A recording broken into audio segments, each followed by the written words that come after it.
Good sticks, everyone. Welcome to the Captain Avalanche Fancast, your unofficial source for all things Colorado Avalanche hockey and more from a fan perspective. Hosted by me, Captain Avalanche Corey, and the Sharks made it to 20 wins, Dom. Now, we're no insiders. We're not inside the locker room face-to-face with our favorite players, but we hope to create a relatable and welcoming environment because we're just like all of you listening fans. Fans with a deep passion for the game of hockey, and in this case, the Colorado Avalanche. Dom, I'm disappointed, Dom. Do you know why I'm disappointed, Dom? No, it can't be because of tonight. It is, sir. Well, it is because of tonight, because I don't get to talk about it because everything I've prepared goes up through yesterday, which is Wednesday, because we had to delay a day. So I don't get to talk about the fact that the Avs won 7-3 against Columbus, or the fact that Cale Makar scored the 30th goal on the season, and he's the first to do so since Mike Green in 2008 and 2009. I don't get to talk about that Nathan MacKinnon has built on his lead ahead of Nikita Kucherov, who snuck back into the Art Ross race. I don't get to talk about the fact that the Avalanche clinched their playoff berth tonight. I don't get to talk about any of that, Tom, because I don't want to overload this episode with games to discuss. Well, fair enough, and I will certainly do my part to help with that when I introduce a new concept segment, Sink or Swim, tonight when we get to the tank, and let's just say it might go by rather quickly for the 4 Sharks games this week. I wonder why. But that's actually genuinely funny that you say that, because the intro I prepared for your segment, you'll laugh. You'll laugh when you hear it, and you'll be like, "Oh my gosh, that is yep." Anyway, great minds think alike. We are definitely on the same wavelength the further and further we go. I guess if I had to make a guess, we'll probably end the season with, I want to say, 35, 36 episodes, because we're already on 27. That's crazy. Crazy. Wow. Crazy, yeah, because if we're going to do the playoffs, yes, and maybe we'll have like a wrap-up, maybe. Playoff, like wrap-up, yeah, and then, I mean, maybe an episode when we're around the draft time, either pre or post or both. We'll decide what we want to do. Maybe a little mini thing, you know what I mean? A little like half hour, like, here is your draft, because I can't lie to you, the draft for the Avalanche would be pretty quiet, so it would probably be a Sharks special, considering all the capital that you guys have going into the draft. But that is not what we need to talk about this week. In fact, Dom, we promised everybody that the very first thing we would do, and I'm really glad that I remembered it, is that we would talk about the wild card race in the East and the West. We are checking in right now, and boy, oh boy, I'm actually really glad that we waited till this week, because in my mind, it's even more exciting to talk about right now than it was a week ago. The plot continues to thicken. Oh, and drum roll, please, because I hinted, pausing for effect for the drum roll. No, I mentioned and suggested St. Louis was charging, and wouldn't you know, Corey, I know you know, but for everyone else out there who doesn't know, 10 straight wins for the St. Louis Blues. Not only are they firmly in the Western wildcard, they are tied with Minnesota on points, but not only points, on record. 41, 28, and 7. And for those of you out there like me who want to hear it, Weckard! Yeah, and I was reflecting back on the fact, and this is looking like it's, oh wait, they've gone to OT. Everyone, the Penguins and the Blues have gone to OT live as we're talking about it. I thought that it was over. I thought the Blues were about to get their 11th win, but I'm going to mute this tab, and we're going to get this game pulled up live, everyone. We need to see how this plays out. We need to see if St. Louis can pull out their 11th straight. So let's find out, everyone. We got the game going in the background, but we'll continue our conversation as we go. But it looks like the puck is just dropping here on this 3-on-3 overtime. We have Thomas Buchnevich and Philip Broberg versus, let's see who they have out there for the Pens. I can't quite tell from this current screen that I am using here. It looks like Crosby, Brian Rust, and Erik Karlsson are the Penguins 3 to start this overtime. So yes, we will. Yeah. How about this? What a time for the young Penguins player Rutger McGroarty to get his his first career NHL goal with less than 30 seconds in the game to force overtime. Wow. How about that? What a play by the kid. Well, the Penguins have come back because last I checked, they were down 4-2. Penguins currently just stole possession of the puck. It looks like Carlson is making his way up the ice right now, surrounded by the 3 Blues players. Takes it, keeps it in the zone. Now he exits. Carlson retreats back to his own zone, passes it up to... I don't know the Penguins' numbers. Penguins just had a big collision with the Blues in the zone. Penguins holding on to it at the blue line. Carlson takes a shot towards the net. Saved. It looks like it's Joel Hofer in net tonight rather than Binnington. All right. Blues are making their way up the ice. They have a 2-on-1. Shoots over the net, it looks like. And into the screen. What's your time at? I'm at 4:06. All right, same. So that was actually a pad save or a blocker save. Oh, actually. Yeah. Let's see it here on the replay, everyone. From Jari.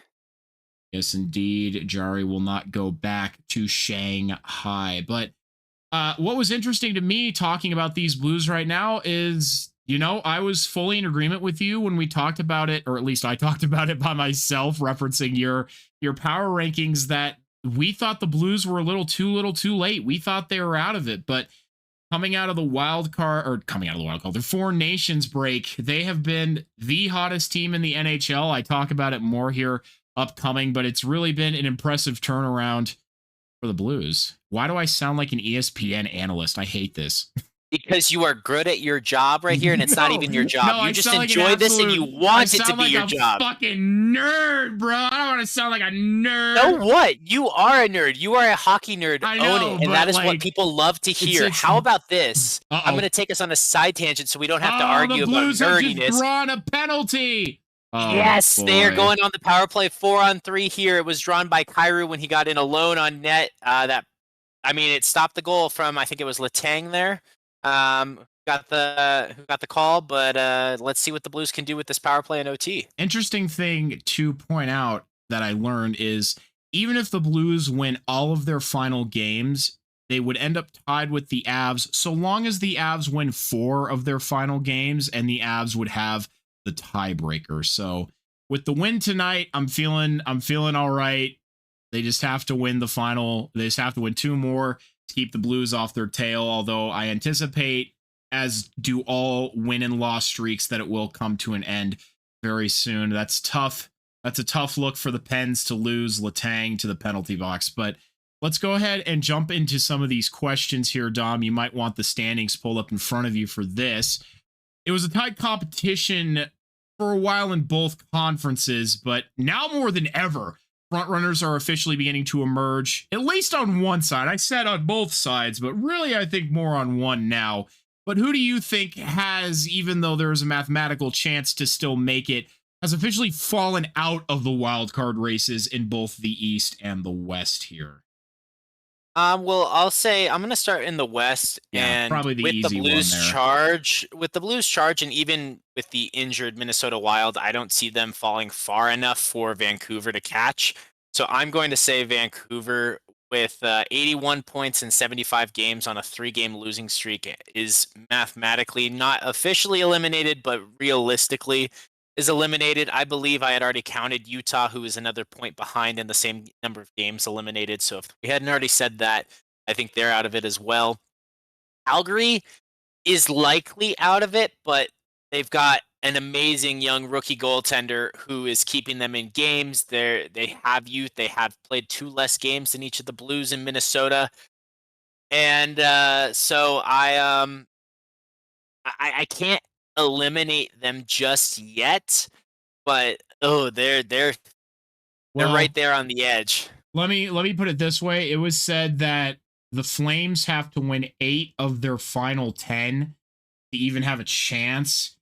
And I mean, looking at it in the West, realistically, I think it's set. And the Blues have scored. Their win streak continues. Yes. I didn't want to say it because I knew my stream was ahead. That is incredibly disappointing for me in the Western Conference here, because I really want them to play the Jets. So, although we'll talk about, well, I guess we can get into it now.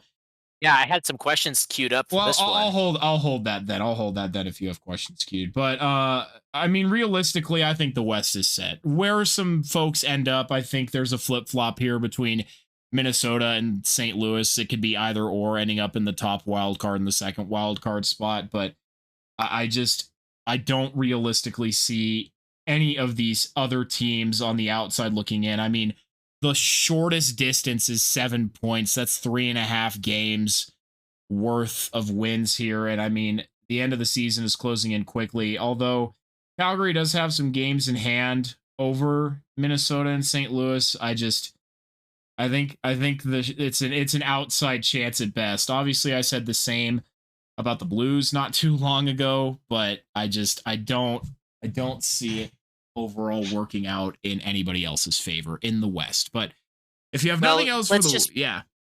let's put it this way. Minnesota has been struggling with injuries.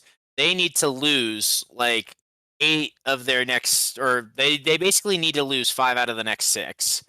And Calgary needs to win 7 of the next 8 to be able to make enough of a difference where they would actually, we would say confidently they'd get in. I mean, maybe it's plus or minus 1 on one of those, like a game and a half there.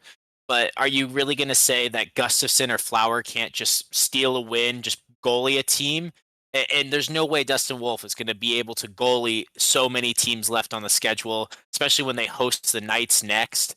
They still play against each other. That could be a critical game. That's the 4-point game that might decide it on the 11th. So I agree with you. The West is pretty much set in stone with the 8 teams, but you're right. A lot of flip-flopping could happen with LA and Edmonton still very close, Minnesota and St. Louis battling very close, and hell, Dallas is closer to Winnipeg now than I think anyone ever expected. Yeah, and that was what I was gonna say was there's a realistic chance here that Dallas overtakes Winnipeg, but again, a lot of these teams with the outside chances, that also not only hinges on them winning, but the teams ahead of them also losing, which is it's really not looking like the case. But you're right in that the Pacific is still open for interpretation here, with all of them having only played 74 games. So, I mean, there's a chance that any one of those teams, I think, still could end up in the top spot in that division while Vegas has held on to it. I think, with how LA's been lately, they could certainly sneak in there, steal that top spot, give us a nice Vegas versus Edmonton first round. That would be entertaining as hell. So, yeah, it's interesting to see what this could end up being, because people say games at this point don't matter, which, it's true in the fact that the teams who are in at this point, especially with everybody beginning to truly solidify their playoff spots. And it's interesting that only one of the Pacific teams has locked up their playoff spot, while all 3 teams, top 3 teams in the Central, have locked up their playoff spots already. So just shows you what strong fucking division the Central is this year. This is ass. It's ass. I continue to scream it to the heavens. This sucks. I mean, the Central's going to put 5 teams in. They've got 3 teams locked up. I mean, the Blues, everyone might forget, is in the Central with 11 straight wins now, overtaking Minnesota. But we can get back to talking the wild card race, and we can pivot to the East in a minute. But I think we need to stay in the West because Vegas has separated. I mean, in the same number of games, 5 points, 2.5 games. That lead, I feel like when Vegas is starting to play their best hockey at the right time, I don't know if LA can overtake them. But I do think LA has put themselves in a position and has been playing some of their best hockey where if they host Edmonton, maybe they finally get to enact some revenge for the last few years of playoffs, because LA has been one of the best home teams in like the past decade, if not history, this year for the Kings. And they're one of the worst road teams. So if LA is hosting and they can win the first 2 games in a playoff series against Edmonton, it would not be crazy to say they can win that series. Even if it takes them 7 games, they are lights out at home and struggle on the road. It really comes down to, if LA is hosting, if they lose one of those first 2 games, they're in trouble. And that's how I see it happening. But when you say games don't matter at this point, or other people would say games don't matter at this point, I think the proof is in the West here that is just not the case. Nobody wants to play St. Louis right now. If you ask, nobody's going to say who they want to play. It's just bad juju. When you say that, it always ends up going the wrong way for you. Fans shouldn't be cheering for that because it always goes the wrong way. So that's just my warning, caution to everyone out there. But if you ask anybody honestly, and if they weren't afraid to tell you, they would much rather play the injured Minnesota Wild right now than St. Louis Blues. Like Winnipeg and Dallas. I mean, Dallas would much rather play the Minnesota Wild than the Colorado Avalanche. That is not even in the same league right now. Oh yeah. And I mean, in Vegas, for their own right, I don't think they want to see St. Louis. They'd much rather see Minnesota as well. I mean, Corey, that's where my question is. In the West, what was the most likely sweep potential? Like, is it Winnipeg or Vegas versus Minnesota? Does St. Louis have this big run and then peter out and get swept? Like, I mean, does Edmonton just sweep LA and prove me wrong? Like, what do you think is the most likely sweep in the West? If we're talking strictly sweeps, I think if Minnesota remains in the situation that they're in right now, I could see it really being a 4 or 5 game series at best, just because you're missing the big offensive weapons as well as the leadership that makes you so successful. Yeah, they've still been able to grind out some wins here. They have quality goaltending, and they do have depth. It's a deeper team than I think people give them credit for, and they still have their young studs as well with Rossi and, oh my God, other one, Faber. There it is. Marco Rossi and Brock Faber. So, I mean, those guys are still contributing greatly to that team's success. So I can't fully say that anybody in the West I could see getting swept. I am somewhat skeptical of the Blues, only because we saw a team like this last year in the form of the Nashville Predators. When they got really hot down the stretch, they won like 16 in a row following the U2 concert debacle. And while they did have a good first round series against Vancouver, I think they ultimately got a little exposed, even though they had really tight hockey, and still went home in the first round anyway. So I always remain a little skeptical. And you might be saying, well, Corey, your team's been hot down the stretch too, but I don't know. I think there are some differences in how and under what circumstances a team is getting hot. And it's not to discredit St. Louis either. They've played some fantastic hockey. Fuck, they beat my team. So I'm not at all saying that they are bad and that they are a first round out per se, but I remain skeptical until proven otherwise. And that's fair enough. I think personally it's this simple. If St. Louis is playing Winnipeg, I think they win that series because Winnipeg has a bad history of choking, and Binnington is playing his best hockey ever. So funny. I cannot even express to you how funny that would be. That's why I want them to play Winnipeg in the first round, because that would truly be the funniest thing I've ever seen in my life. Well, on the flip side, though, I mean, if they were to play Vegas, I do think Vegas is going to expose them, and they would lose that. I think, and this is where my next question is, now that it's actually a legitimate chance, Corey, would you rather play the Dallas Stars in the first round or the Winnipeg Jets? Dallas. I want Dallas. At this point, I think the storyline is too great. I really just want it to happen at this point. I think that's a playoff demon that the Avalanche have been hoping to defeat.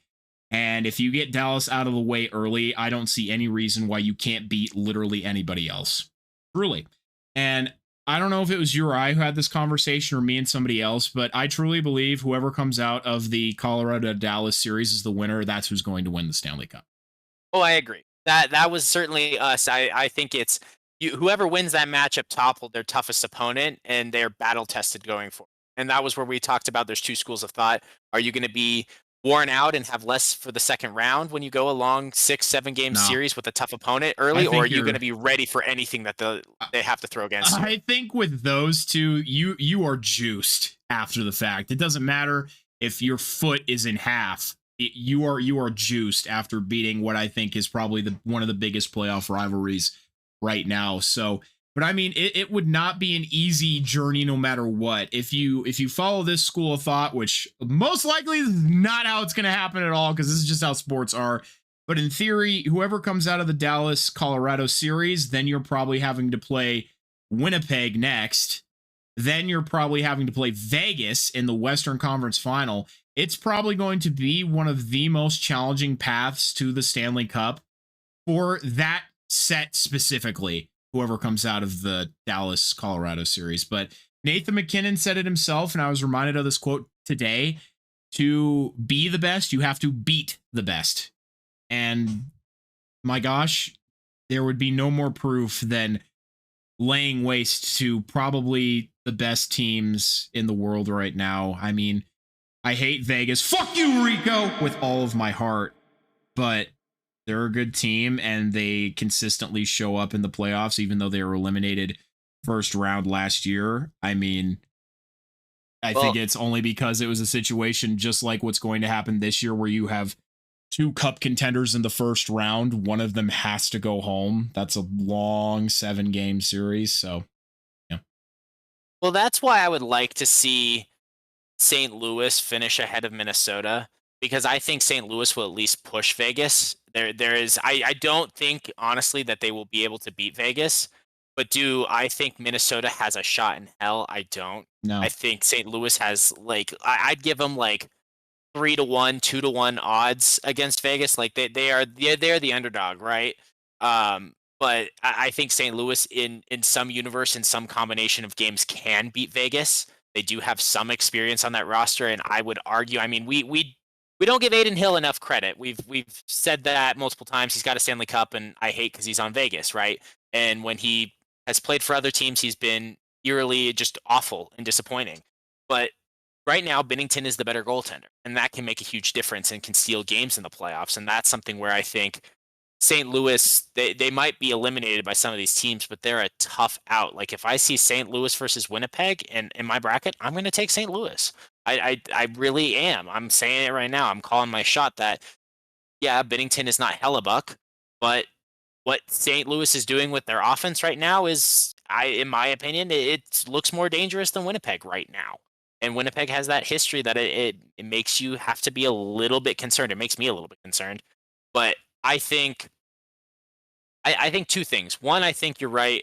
The Colorado-Dallas series would be one of the best blessings. There's so many great blessings, especially when we pivot to the East, some great combinations that could happen. But I think if LA can exercise their demons over Edmonton, I would not count them out in a series against Vegas. And I think we talked about they could be a dark horse. If they really can take it to Edmonton, I think they can, even if they're the road team in a series against Vegas in the second round, I really think you could see like a Colorado-LA Western Conference final. Am I crazy for that? I don't think so. I mean, people are really kind of high on LA, which I don't necessarily think is wrong. Every year that they have played Edmonton, I think every year LA has come back a better team. Edmonton just ultimately has gotten the better of them, but they've continued to build every year. And I heard it said, I forget by whom, that the vibes in Edmonton are very different this time of year than they were last year, and not really for the better, unfortunately. But I wanted to say, for the sake of the Wild, if they get back Kirill Kaprizov and some of the other guys who have been dealing with injuries this year, like it's been so bad. And obviously, as a fan of the Avalanche, I can certainly relate to the absolute bullshit that them and their fan base are going through. It fucking sucks. However, if they are able to get healthy at just the right time, which it feels like a lot of teams are able to right before they go into the playoffs, especially if they get Kirill Kaprizov back, who was making a push for the Hart, I think rightfully so, earlier in the season, I think they very much have a much better chance of coming out of the first round.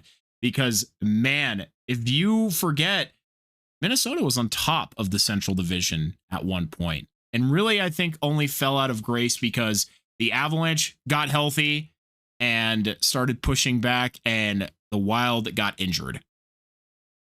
And that's a fair point, and not to mention Dallas being an all-star team with I don't want to talk about those guys. I want to talk about those guys. They're stupid. Like in the hunt right now, currently leading for the President's Trophy. So it is a tale of two cities, right? A tale of two Minnesotas, and I do say that for the pun of it all, but it really is.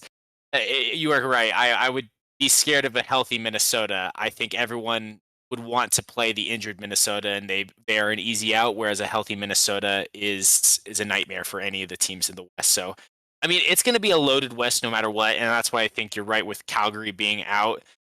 I I wonder though, like, do do I think Colorado would have an easier time getting by Winnipeg? I do. And would they still end up playing Dallas in the second round? Most likely. So I don't know if it would be a bad thing if that switches. They would be a little bit more. I don't know if they're more rested because the Avs have a full week off before the playoffs start. I don't know if you realize, like, I do. if they play on Friday, it's 6 days, or Saturday, it is an actual week. So I don't know if they'd have a better chance to be at their healthiest, their fittest, their most prepared for a Dallas team. I think in that sense, I would agree with you that playing Dallas, they'd have a better shot in the first round rather than the risk of injuries. And who knows, depending on how series go, what rest people are on coming into that second series. I do think it gives them a better shot and makes for a better series from both sides. So I'll go with you in rooting for Dallas, Colorado in the first round because no matter what, it is going to be an amazing series. And Corey, if you're happy and don't mind, because I know we'll come back to the Avs. If I pivot to the East, is I that was cool gonna with you? say 'Cause the same thing. I was gonna say there's the some same thing. amazing series that are Perfect, potentially in yeah, the East. We could have the one of the most famous Canadian battles potentially. And how about a battle of Florida? Like the Atlantic is anybody's guess. So let me pass it to you, and you take us away with the East. Well, going with our original question here of who do I think is out of it at this point? Obviously, anybody below I think anybody below New York and Columbus. So I think unfortunately Detroit slid way too hard. I think they're done. I think Agreed. the Islanders are done, and then everybody below them has been done for a long time. Well, the Islanders are still sliding 6 games in a row now. Yeah. They got a point away from making it in, and then decided to just ship it for 6 straight losses, which is why we didn't want them to make it. Why a lot of fans didn't want to make it. So really, Ottawa, they're in. They're fine. And they just won the other night. Like, they're good. They have that spot. They won tonight as well. They won 2-1 over the Lightning. Oh my Great win God. for them. I just realized they could catch New Jersey. New Jersey is at 87. Ottawa's in the other division, though. They would have to try to catch Florida. Is Ottawa in the Atlantic? I'm sorry. I thought they were in the Metro. Ottawa and Montreal are both in the Atlantic. The Atlantic is for the East, how the Central is for the West this year. Damn, that's disappointing. That would have been really funny. Damn. I thought so too, but I mean, when we talk about sweeps, I mean, Corey, how is New Jersey safe? Like, tell me how New Jersey doesn't get swept by this Carolina team playing the way they are right now. Well, again, it's a situation of, New Jersey still has plenty of talent. It's a good team. They wouldn't be in the playoffs if they didn't have a full roster, but it's like as I've already said, I believe before, it's like the Avs missing Nathan McKinnon without Jack Hughes. It's just holistically, it's not the same team. And any Devils fan, I think, would easily agree with me on that statement. If there's a Devils fan listening and you don't agree with me, that's fine. You can tell me. But this is just not the same team. I don't think they'll go quietly for the sake of their honor.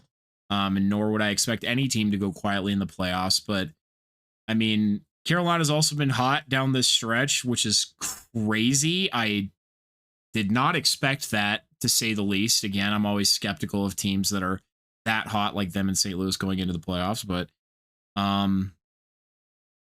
Carolina also is a proven playoff performer. It's very rare that they ever leave in the first round. So similar to going up against an injured Minnesota, whoever draws New Jersey here is getting an injured ass team.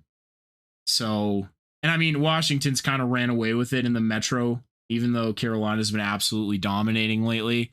Who dominated Washington, mind you, when they played each other. But I think with, 7 to 8 games left for both of them, respectively, I don't anticipate Washington dropping too many coming down the stretch here with how well they've been playing all season.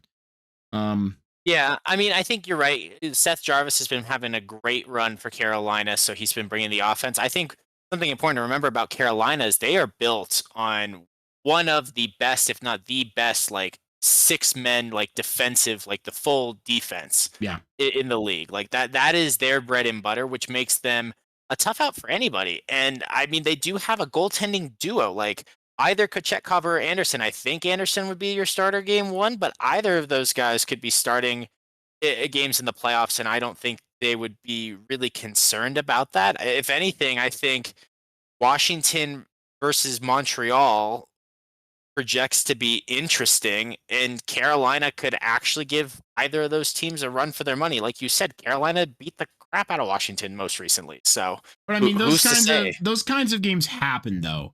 I think no matter what, those kinds of games happen because you would anticipate, even if Carolina beats Washington, that it would be in a close matchup, not in a blowout. But it was a blowout, and I have the stat written down here for that game. Let me see where it is here. I believe I had it during the Hawks game here. Here it is. It was 114 penalty minutes and 17 ejections in the final 7 minutes and 2 seconds of the Caps Holy and Canes crap. game. Yeah. Wow. It was hilarious looking at the benches because I mean they were just empty. So that was pretty funny to look at. But to keep it moving here, I don't want New York to make it, but of course they're right there. It was hard watching Columbus lose tonight because even though they're only 4 points behind, I do feel like they're probably out of it at this point. Although I still believe they still got probably some fucking magic in them. They got a ton of heart. They've competed hard all season. I really hope they do it. I also wouldn't mind if Montreal did it. I'm pulling for either Montreal or Columbus. I frankly prefer that New York doesn't do it. I think they are absolute on fraud watch this year. I think if New York makes it into the first round of the playoffs, that they do get their ass absolutely fucking smashed by any team that's ahead of them. So Oh yeah, that's another sweep candidate, or maybe 5 games. But I would agree that I would think Washington would much rather see New York. I don't think they'd be concerned about New York. But with Montreal's ahead of schedule on a rebuild. They got nothing to lose. Columbus playing with heart in the world with Johnny Hockey up in the sky behind them, like on their backs. Like you don't want to see Columbus in the playoffs if you're anybody. Which I would just like to say, going back to our first episode, or maybe it was our second one, I don't remember, but I'm proud of this Columbus team. Yeah. I think my preseason hopes, I don't know if I would call it a bold prediction, but they've been as feisty as I hoped they would be. And even if they don't make the playoffs, they showed themselves honorably, and they made a big positive impact on the world of hockey. There's been so many things for Johnny Gaudreau and his family throughout the season, so many beautiful moments, heartwarming stories. And so even if they don't qualify for the playoffs, I think this season in a very big sense of the word was a win for them and brought that team together, and they will be a team to keep an eye on for next year again if they don't make it this year. Certainly so. And that actually gets into another question that I had here, and I'll talk about it here in just a second. I did want to say, though, that the vibes are immaculate in Montreal. Woo! Those kids are all right, man. They're flying out there. They are making big game comebacks against big game teams. So part of me kind of wants to see them make these playoffs just to give Washington a good run for their money. It would be very entertaining for everyone. But with what you just said about Columbus, it kind of leads me into this is, who do you think then, both in East and West, is kind of truly on the cusp of breaking into the playoffs in these coming years? And who do you think honestly has some more work to do? Well, that is a good question. I do think, well, we've said this about Detroit for a couple of years now. Could they be on the cusp? Maybe. It just depends. Maybe if they figure out how to play 5-on-5 hockey. I mean, they've clearly got special teams down. I think Columbus doesn't have the talent, but this season they've shown that they don't need the talent. They would be that gritty team. They're almost a style similar to when Florida came in as that last team in and then went on that run. I could see Columbus being that type of tough out in the playoffs in a year to come. I do think Montreal and Ottawa are going to start to cement themselves because they are both young. They are both making a push for the first time in a little while. And I do think, I mean, will there be a spot for someone to slide in? Absolutely, because I don't know if Washington will be able to be back. They have a lot of free agents. They are an aging roster. I mean, New Jersey should be back. Carolina should be back. I mean, Florida, Tampa Bay, and Toronto have been like the top of the Atlantic has been as evenly matched as you could ask for in a division. It has been so hard for them to get even the nose of separation from each other. So that it's tough to see someone breaking in that unless Washington slides off and then that opens up one slot in like a wild card spot. I don't see someone in the East just going on a run. I think the Islanders are where they have been, and I don't see that changing unless they win the lottery. I think Pittsburgh is looking in a bit of a rebuild mode. Philadelphia with the firing of Tortorella. I mean, I don't see that. What's up? Oh, sorry. I was just saying when you said Pittsburgh's in a bit of a rebuild mode, I was like, a bit? Well, compared to Philadelphia, Boston, Buffalo is the eternal rebuild. I mean, Pittsburgh's ahead of all those teams right now. They're somewhere in no man's land. Maybe that's more than a bit of a rebuild, but I don't know. I feel like choosing between two bad options, I'd take them over those teams. I'd take them over the Islanders, who are ahead of them. And that's just vibes check. Looking at the West, No, I think want to do the West. Get out of here. You did the East. Ooga booga. Okay, you do the West. All right. You do the West. I think. My bad. Sorry. Oh my God. I just completely cut you off. I'm so sorry. I'm so sorry. Oh my God. I'm awful. No. It's a good check-in because I was on a babble there and I was getting a little lost in the sauce trying to decide. It wasn't a babble. Oh no.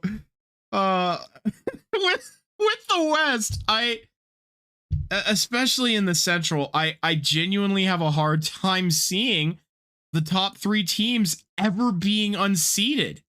At least in the time that we're in right now. All three of those teams, Colorado, Dallas, Winnipeg, they're all in cup windows. And that's not ending really anytime soon. Because Colorado's players still have enough youth that they're all in their primes. All of their best players are in their primes. And Chris McFarland has shown this year that he knows how to complement that, even if he has to fucking cut some damn throats. Dallas is just eternally good, and I don't see that changing. And Winnipeg, despite being the number one city that no NHL player wants to play in, is competing for the President's Trophy. And they were good last year, too. So I don't see that changing. The two teams, really, one from the Pacific, one from the Central here, that I could see making that argument for wild card spots and maybe a spot in the Pacific is Calgary and Utah. I think Utah, if they go out here and they have a good offseason, because they have the young talent. They do. They have their captain, Clayton Keller, who's criminally underrated all the time. I think if they go out and get some big pieces, somebody like Mitch Marner, maybe a couple more higher-end defensemen, maybe a couple more offensive defensemen, I think they could be better. And Calgary, they have Dustin Wolf, and Calgary's such a weird team because they're good enough to compete for a wild card spot now, but they're not bad enough to really be a lottery team, and that's been the case for a while. But the problem with Calgary is their top end is just not very top end. No offense to Nazem Kadri, but who's been great this season, I'd like to say. He's had some highlight reel goals, and he's been a great leader for that team, but he was a second line center everywhere else, probably for a reason. It's the same situation as Brock Nelson's an incredible player, perennial like 0.6 points per game, which I think people don't realize is really good. Like we always talk about the highest end players like McKinnon, McDavid, Kucherov, who are scoring at over a point per game for their entire careers, but very respectable for a player to have a half a point a game for their whole careers. But besides the point there, that's what I think Calgary is lacking is that high end top line. They just don't really have it. Whereas I think Utah might have something like that sooner. I would agree with you. I think Utah could go out there and be a good fit. When you said Mitch Marner there, it just made sense to me. Like when you said that, I was like, oh my God, why didn't I think of that? That is actually like a blatantly perfect fit. So well done. I I would actually say, and I know we've had our disagreements, our ups and downs. I've seen some things from Anaheim that Yeah, yeah, they are young now that they've got Dostal and they have that stability. Like true. I know we've talked about the Sharks might get their rebuild figured out before Anaheim has, but in another sense, I feel like Anaheim has, and they're still going to be in the lottery. I'm not saying they're going to win, but a 7% chance is not nothing, right? The Sharks, if they're the worst, have 25%. 7 versus 25 is, yes, it's a big difference, but it's not as big as it could be, right? So, um, and I'm not saying Anaheim's going to win the lottery for the Yeah, record. I'm just saying a team like Calgary is in need of a lottery pick, and they're not gonna not get it. they're not going to get it. Whereas a team like Anaheim might not need that, but have also shown they can be successful with picks between like the 7 to 10 range in the first round, and that's what they've been able to build with. Or they traded like one of their first round picks, get a guy who's was drafted there and that type of thing. And Gautier, like he's been playing well. So you know, they've been hitting on that type of range, and if they pick there again, is it too much to say that they could be that team knocking on the door? I think it would be too soon next year for San Jose to be knocking. Seattle has had some interesting games where they are so hot and cold that I would say if they are healthy and they have even just a hint of consistency, I think they could be the interesting team that maybe we haven't discussed as well. No, no, fuck Seattle. They're stinky and gross, and they will never be good. That's how I feel about that. I think to ultimately summarize this point, though, I think the West is kind of locked for the foreseeable future. At that, I think it's going to be very, very challenging for other teams in both the Central and the Pacific, specifically the Pacific, just because you have 5 teams from the Central making the playoffs this year. It'll be hard. Whereas I feel like the East is more, no pun intended here, the wild, wild West. I feel like it's much more wide open for teams to step in and be good. I mean, look at Washington, last team into the playoffs last year, first team in this year. So I just think that the East has more wiggle room for teams on the rise to have success, and the West just doesn't have that. The East always has more parity, and that's something we've talked about and hit on in different ways. So I would agree. I guess my last question before we put this with a bow on it, do you think the Central has locked up 4 teams? Because when you talked about cup windows, I do think when you have a goaltender, Flower might be retiring, but when you have a goaltender like Gustafson, Yeah. who is underrated, and you have all that high end talent, but you also mentioned some very star young players as well who have been coming up big just to keep Minnesota in the hunt right now, and in the position they are. Do you think that they're a lock pretty much for the playoffs just as much as those top 3 Central teams? Uh, I'm sorry. I don't know if I'm understanding your question here. So when you talked about how Colorado, Dallas, and Winnipeg feel like locks going Yeah. into next year, and Yeah. that's not going to change. Yeah. Do you feel like Minnesota's locked in as a 4th team from the Central, like locked into a wild card, Oh, or is man. the 4th team like one of Yeah. those 4 is a wild card and the other 3 are in? Just because, like you said, Minnesota when they were healthy Yeah. was the best team in this loaded Central. Yeah.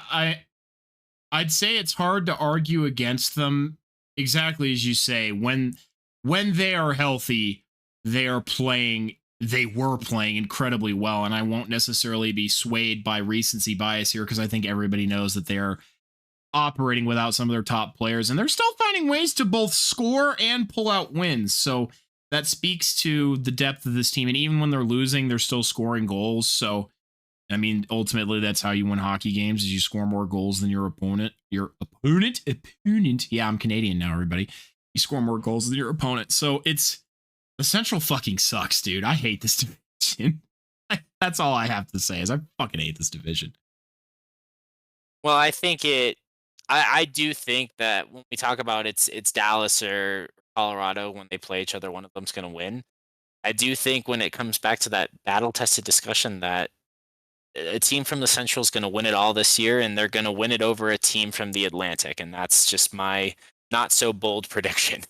Yeah. Especially since there's 5 of each of those teams out of the total of 16 playoff teams. So 10 of the 16 teams come from those 2 divisions. Bold prediction, Dom. Yeah, I know. But I guess before we move on and actually talk Avalanche specifically and Sharks specifically, we talked about Dallas versus Colorado. How about the potential for the Battle of Florida and the Battle of Ontario in the East as first round matchups? Like, could we have a better first round than this? I mean, I know don't we've talked know. about some potential blowouts, but like when you think about those matchups, like if LA can be the host this time and exact their revenge over Edmonton, like it all comes together to make me think we're really going to be set up for a great playoffs this year. I mean, the Battle of Florida is definitely going to be a much more interesting playoff series than it was last year, both because the Lightning and the Panthers, I think, have been a lot closer this year than they were last year. I think last year, far and away, the Panthers were the best team all year, and I was dumb to not pick them in my bracket, even though I should have. But I think this year it's going to be a bloodbath. At least I hope it is. It should be a very entertaining series. Kucherov is out of his mind as usual. Vasi's returning to form. Tampa re-upped with weapons that they'd used in the past to win a Stanley Cup. So I'm excited for that one. I'm just excited that the Sens are in the playoffs because now we have a new team for Toronto to lose to in the first round. And that's always entertaining.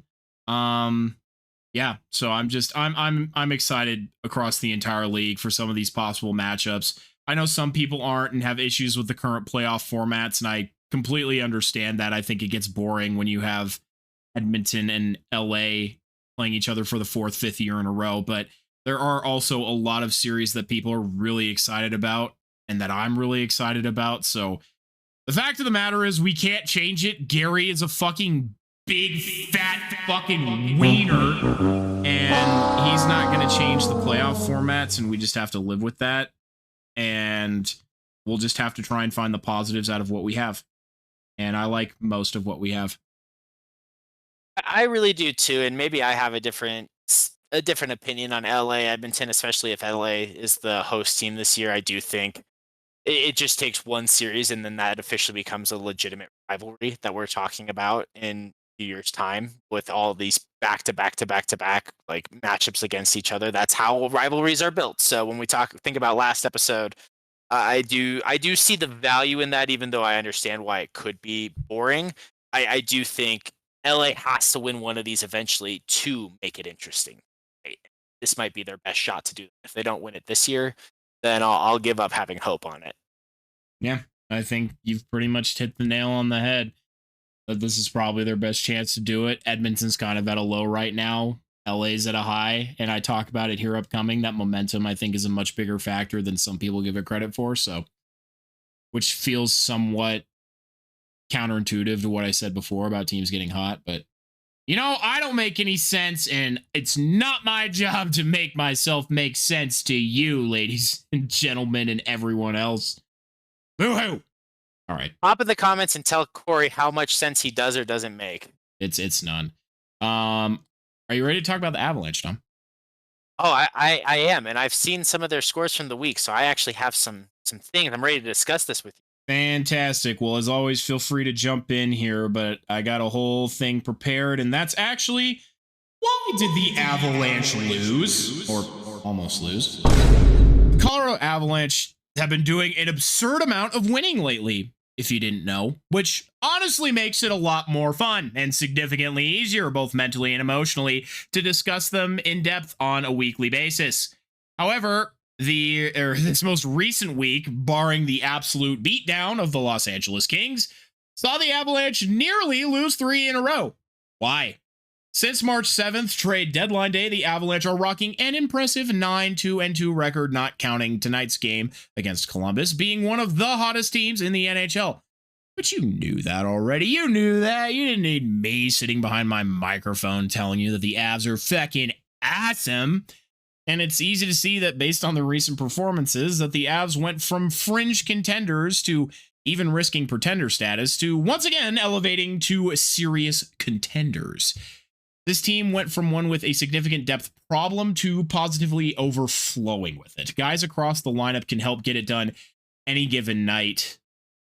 Almost.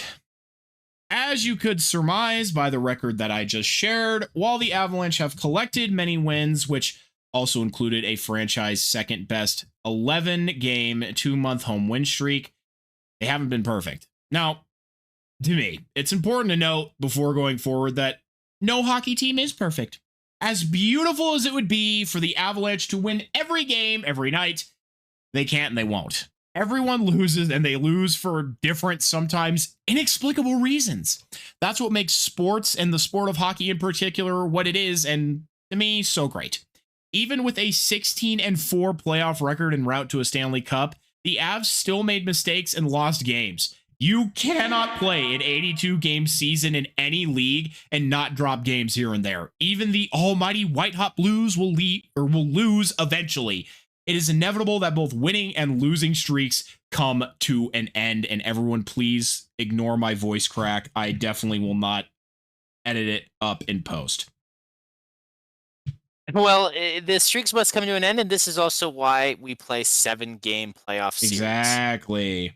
Because especially when you play the same team so many times, it also makes it easier to prepare. It's not like where you're bouncing around all over the league, playing teams one and done and move on to the next one, and then you'll play them again later in the season.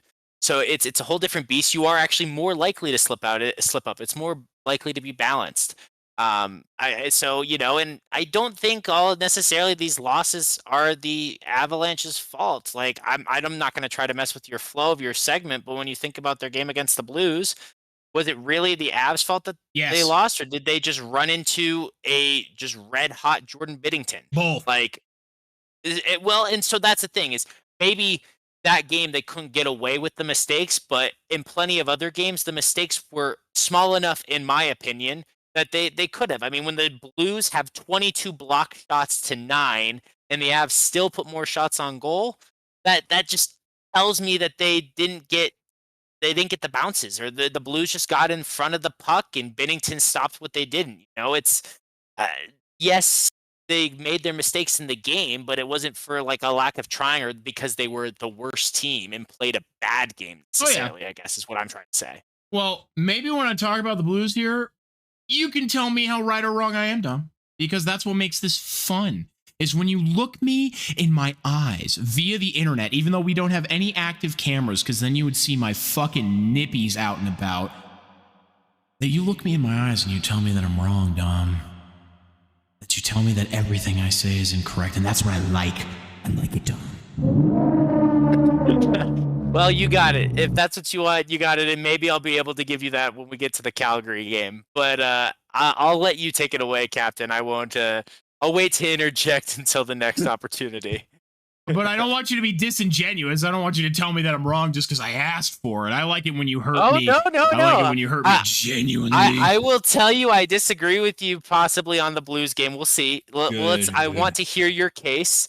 It might not be hockey court, but I do want to hear the case presented. Oh, good times. But if you present a case for the collapse against the Flames, I might agree with you on that one, because the way you went from leading to losing that game, not pretty. We're skipping ahead. We'll get there. Well, the games that we'll cover in this discussion will keep contained to this most recent week, as they're the most relevant, and it might be a valuable exercise to go back the entire month of March and analyze why the Avalanche dropped each of those contests, but we want to keep this segment, as well as our analysis of the Kings game, after to a reasonable time frame, and I decided upon that right now.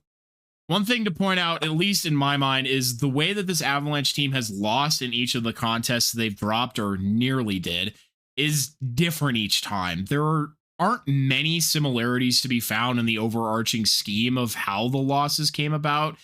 There is, however, one massive similarity that is worth pointing out, and that's even beyond the losses we're talking about today. Each loss was by a single goal. It speaks to just how much of a defensive juggernaut the Avalanche have become in recent months.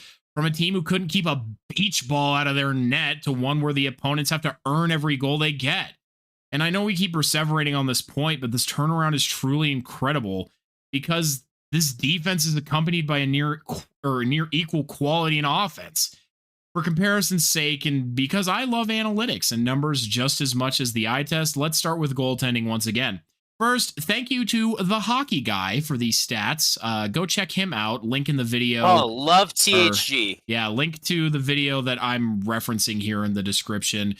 Super knowledgeable gentleman about the entirety of the NHL and really just hockey in general. I think he's very dry in his presentation sometimes, but he's very cut the bullshit, tells it how it is. He's also indifferent to the Avs. He just loves the game. We are not really a team that he supports. I think he really just kind of supports the sport of hockey, but he's said openly that he doesn't really like us. He doesn't really hate us. But so you know that when he's talking about the Avs and has something complimentary to say, that he probably means it, and he is not a homer like me. But no, I still Can try I just and say, interject yeah. briefly, because I love THG, the hockey guy.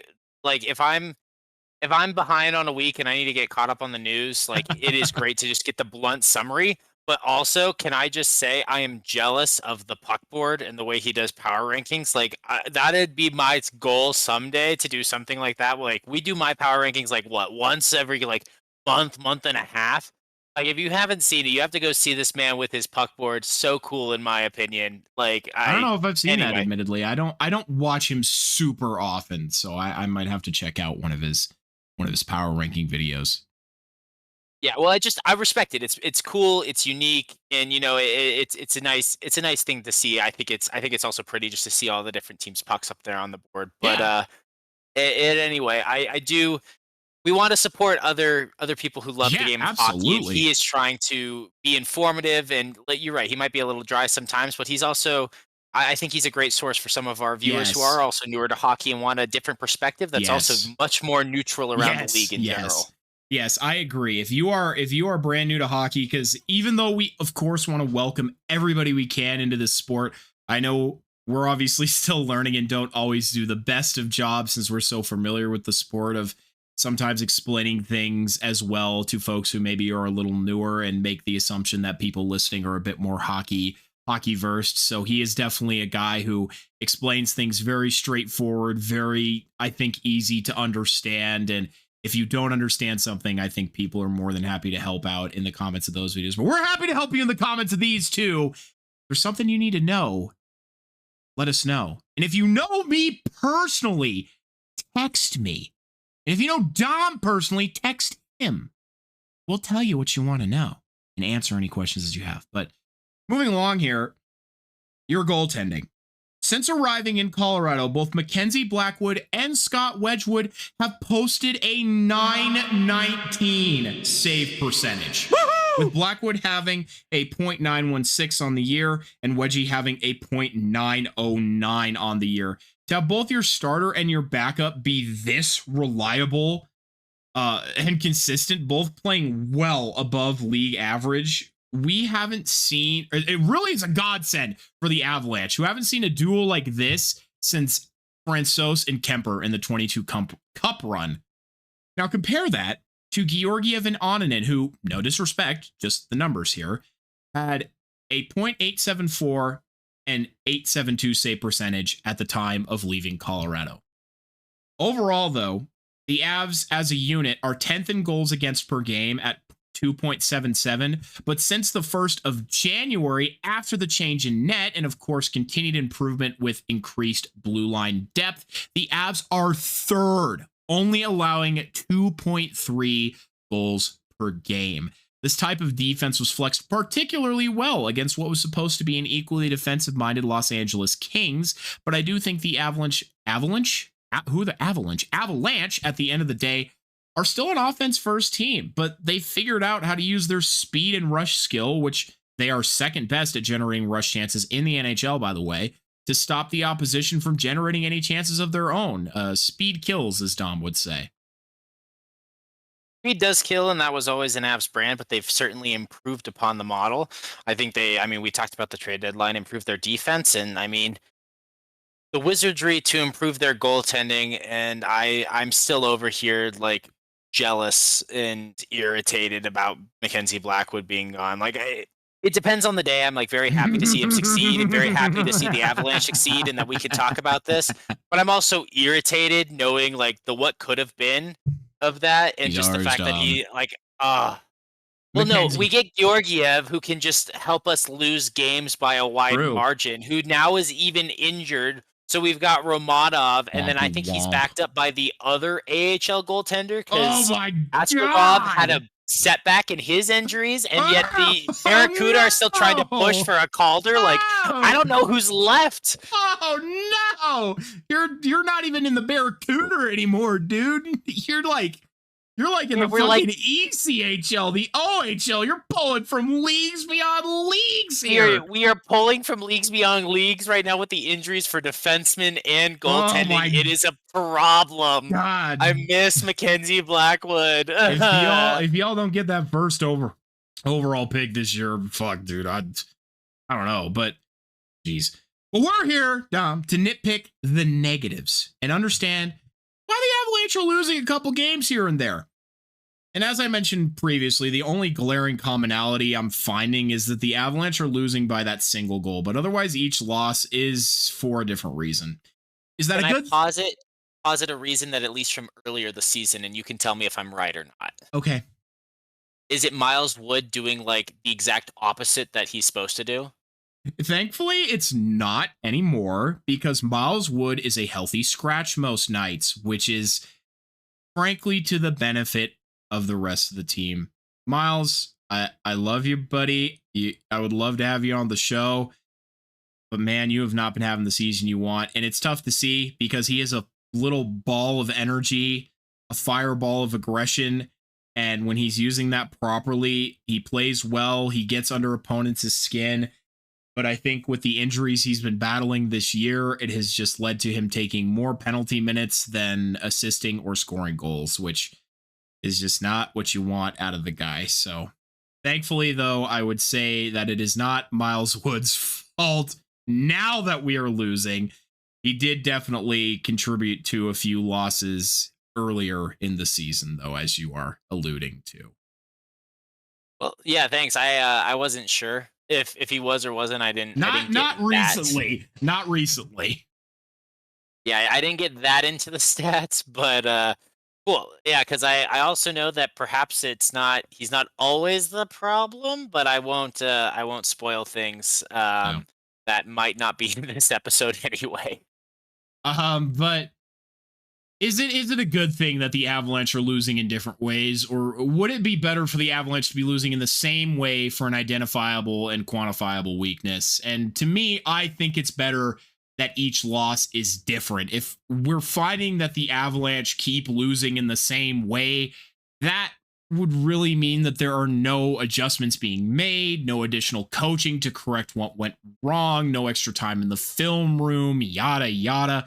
Losing in different ways means that they've coded out a bug in the software, but if you've ever coded, just because they fixed one bug, another one's always going to crop up. The Avalanche are constantly making adjustments, and it shows every night on the ice. And at times, it isn't even the team's fault that they lose. So look at that, Dom. I actually secretly agreed with you the entire time. As we've spoken about previously, sometimes you can play incredible hockey, but so can your opponent, and you simply end up with one less in the back of the net by the end of the game. But I've danced around the subject for long enough, so let's get into the nitty-gritty here. The Blues are the hottest team in the NHL right now, I hate to say, but it's true, with a win streak up to 10, now 11 straight, and a record of 11, now 12, 1-1 since March 7th. They seemingly can do no wrong, in tandem with strong momentum, which I believe plays a much bigger role in hockey than some believe. I think there are 3 reasons, though, that the Avs couldn't pull the win rabbit out of their hat in this game. First is that the Blues are also a defensive nightmare, with an overall 2.79 goals against, accompanied by a 2.99 goals for, thanks to offensive weapons like Robert Thomas, who has been one of the best players since the Four Nations break. And thank you, Hockey Psychology. Link to his video in the description as well. But during this specific game, the Blues limited the Avs' rush chances to just 4. Once again, the Avs are the second best team in the NHL at generating rush chances. For those who don't know, and here you go, everybody, we're explaining something. More goals are scored off the rush than any other situation in the NHL. So when your team is able to shut down another team's primary scoring ability, it makes it very hard to get pucks in the net, as I'm sure you can surmise. But the Avs did still get their chances. Good teams always do, which leads us to the second reason. Jordan Poopy Pants Binnington. Boo! You stink! Unfortunately, being Team Canada starter for the Four Nations and winning the whole thing has given a massive boost to his confidence and has allowed Binnington to begin to return to form from his Stanley Cup winning days. However, in this game, of course, he played out of his gourd, stopping 28 of 29 for a .966 save percentage. Even when the Avs could string together a quality player chance, old Benny Boy was there to stop it. I don't like him, but I have to give him some credit here. Going into the third, the game was still tied 1-1 as the Avs were playing incredibly well defensively themselves, but penalties will always suck the wind out of your sails, and with 3 incredibly untimely penalties in the first half of the third, the Avs deprived themselves of any ability to build up the necessary momentum to get past Binnington and the rest of the Blues. Not to mention that the Blues' first goal came off of a poor penalty kill in the first. Penalty trouble on both ends is what ultimately did the Avs in, as once Buchnevich got the second goal in, it was over long before it was over with the style of game that this was, with more than a period's worth of hockey going on between goals. Bonus on the fact that Nathan MacKinnon was sprung on a breakaway early on in the first and had Binnington beat, but hit the post once again. Lots more posts in this game. I knew that the Blues would be a team that the Avalanche would have trouble with going into this game, so let's hope that they can get some final revenge on them this Saturday in St. Louis. Well, and it would be fitting. We say all streaks must come to an end. It would be great for the Avalanche to get that revenge right away and put the streak to an end. So I hope so as well. You wanted me to disagree with you or agree with you. I can't tell which. And, I can't disagree when you take 4 penalties and they're like, hey, you kill off Ross Colton's interference power play or penalty, and then 30 seconds later, you get another one called against you. And then you kill that off, and then a minute later, they score. And then another minute and a half later, you give them another power play. That's it. That is no way to gain your own momentum, even if they aren't successful on those power plays. It sucks the life from your game, like you're saying. So on that front, I do have to agree with you with it not being timely. I guess since you seem to agree with me on it, or you brought it up, Binnington, yes, was just playing out of his gourd, as you like to say. He was standing on his head, as I like to say, and that always makes things more difficult. I do not like him as a player personally. He is someone I've just never been fond of. So I'm not trying to be a hater, but I dislike when Binnington is successful. I know he has matured and he's not the same person he was, but I still hold like a minor grudge against some of his antics and his just immature shit he's done on the ice. So I struggle because I think in his worst moments he's been a bad representative of hockey, and so it's hard for me to celebrate his best moments. But they should have let him and Fleury fight. They should have let him and Fleury. They should have let Fleury would have fucking taken that little posy ass kid's ass down. Like, Nathan was a little kid at that point. Flower was not having it. Like, fucking zebras, man. And then you could have had Kemper and Swayman fighting. No goalie fight. Shut up. Everybody wants them. Let the It's just a little dance until they fall over. Let them like fight. They can barely reach. Let them fight. Before we move on to the next game, everybody, this episode is sponsored. Just kidding. No, it's not. We're not sponsored. But I was reminded of this. The bracket challenge is getting ready to open up. So by next week, at least is now my intention, since it has begun, Brackets are not open, obviously, until the actual playoffs start. So they will open, it says here, in 14 days, but you can pre-register now. So by next week, our league will be open. We will give you the password to join it. Will there be a prize for the winner? Probably not, because we are just two broke postgraduate students of knowledge, but maybe. We can give you a shout out. We'll shout out your bracket if you want us to shout out the name. If you know Corey, I mean, I feel like most of you listening know one of us. You can let us know if you want your name on here, or we can shout out your bracket name. A gift card to Chipotle. Who knows? But or Chili's. Or Chili's. But we make no, I want to say this right now so nobody can come out here and try and sue us. We make absolutely zero guarantee for any physical prizes for winning the Captain Avalanche Fancast bracket besides bragging rights. That is until we actually get sponsored. Once we get sponsored for real, there will actually be real prizes on the line in the future. So just look out for that. But for now, no prizes in the year of 2024-25. But jokes aside, well, not jokes aside, but that aside, you can go and you can pre-register now. So get yourself signed up. It is a free account. It is very easy to do if you haven't done already. Next week, it is our goal to have the league ready. At least that's my goal. So we will go and we will set that up. But be warned, Dom and I will be competing also. So you will be competing against the ultimate hockey knowers, the hosts of the Captain Avalanche Fancast. So just look out, everyone. Show us how little we know and how bad we are, and seriously, watch me not pick Dallas versus Carolina for the fourth straight year. No, like I kid you not, it's not going to happen this year. I'm not picking that this year. I already have my picks in my brain. Honestly, I'm getting to a point where I kind of know what I'm going to do if things stay the way they are. But if only they could have seen my 3 straight years of Dallas versus Carolina just falling apart before my eyes. But we will talk about our picks when the brackets actually open up here in 2 weeks. So look forward to that. I certainly will. Anyway, the loss against the Flames felt similar to that against the Stars in that the Avs held the lead and were outplaying their opponent just for 20 seconds of oopsies to send them tumbling and for their opponent to tie it up. Except not really. This game also included a near ref-given goal for the Flames, but thankfully it went the other way this time. The Avs started this game slower, and the typical push that we've seen from the Flames, or that the Flames give against the Avs in the final 10 minutes of any third period in previous games that they've played, appeared instead in the first 10 minutes of this game. The Flames continuously found their way to the inner slot of the Avalanche's zone, but good goaltending allowed the Avalanche to survive this. The highlight of this game was Cale Makar pulling one closer to 30 with his 28th goal of the season with a gorgeous shot through traffic in the Flames slot off of a feed from McKinnon. World-class player, world-class shot, and a world-class goal.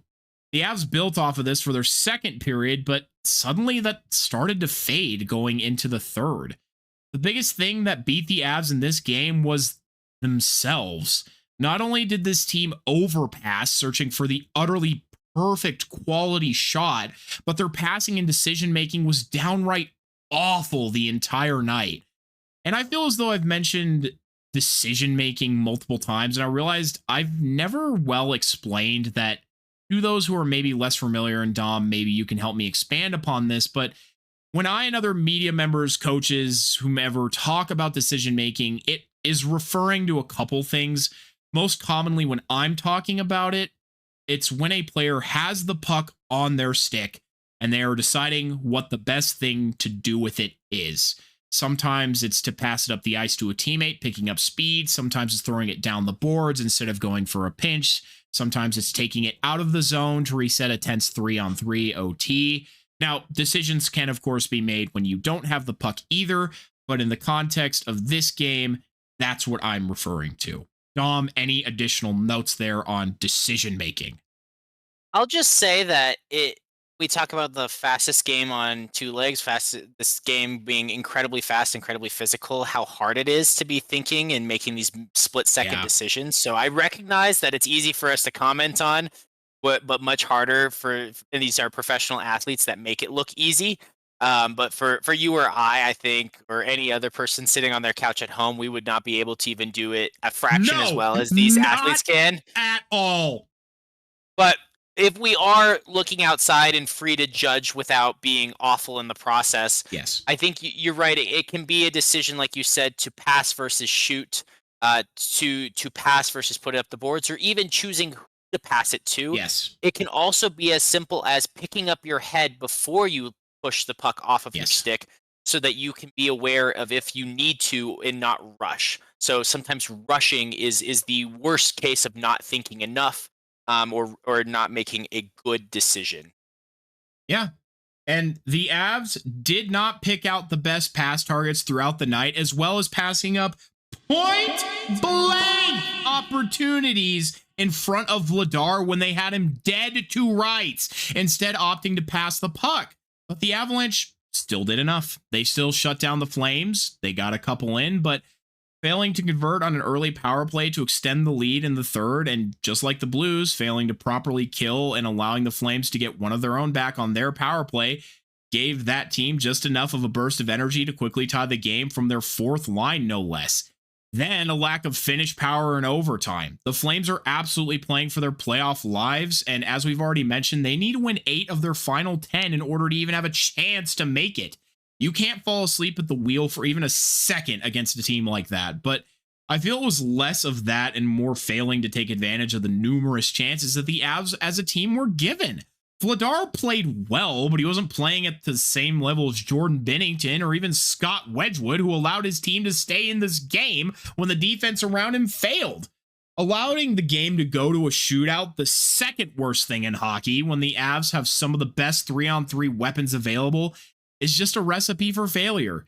Yegor Sharangovich was 0 for 4 on his shootout attempts this year. Of course, he makes it on this one, and it felt all too poetic that Val Nichushkin rings it off the post to send the Avs home with their second close loss in a row.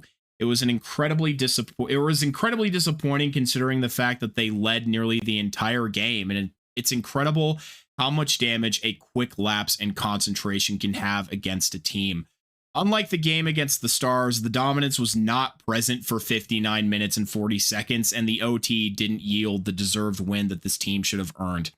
Fun fact, though, Nathan MacKinnon is the only player in Avs Nordique's history to have an 80-plus assist season consecutively. Well, good for MacKinnon. He definitely deserves that honor, and he showed that, and everyone should continue to recognize why he's the best instead of McDingle, who's sitting out his 6th straight game tonight. Connor McDavid isn't even the best player on the Oilers. I know, and yet everyone wants to glaze him left, right, and center. Now, important to note, the Avs only gave up one power play to the Flames in the game, but the Flames did not convert on it, but it was 3 seconds after that power play ended, so it was basically a power play goal. So even that one mistake was extremely costly, like you said. Other important note, this is a coaching error, I think, but why is Ross Colton and Charlie Coyle taking the power play or the shootout opportunities, not McKinnon, not McCarr, not Lecky? I can tell you why. Stats. Okay, tell me. No, stats, literally. McKinnon is actually kind of, I don't want to say ass, but he's not good in the shootout, except for obviously the other day against the Hawks. That is like his 4 of 27th attempt. So, and is Ross Colton known for being good in that? That I cannot say. He might be, because he does have a history in Tampa as well. Coyle obviously does have success in the shootout, but I don't know. Val Nichushkin also has success in the shootouts, but when you have Nichushkin and Colton both miss the net, and it's not even a goalie save, and then you have Wedgwood make saves. Now, I'm not gonna blame Chu. I know he's good. I mean, I'm not saying he's not. So let's get that straight. It's just the fact is when you talk about this mistakes, that is a mistake. Either I don't know if putting Colton out there is the mistake, or if him missing is the only mistake there. I know Nichushkin missing is a mistake, but I mean, it's not the worst mistake in the world, right?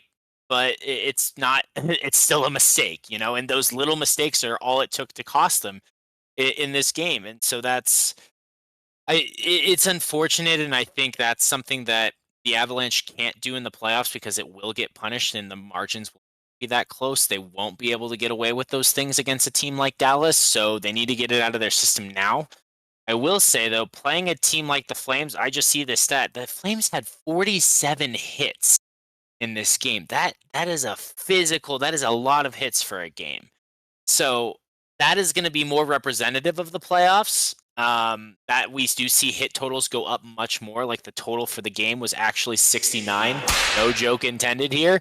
So when we think about the playoffs, hits for a game combined for teams are usually somewhere between 70 to 90, and the really physical teams will get up there into the hundreds plus. So, that is going to be a little bit more representative in a sense of playoff hockey. Does that give you any concern? No, I just don't think this is one of the Avalanche's better games, to be honest with you.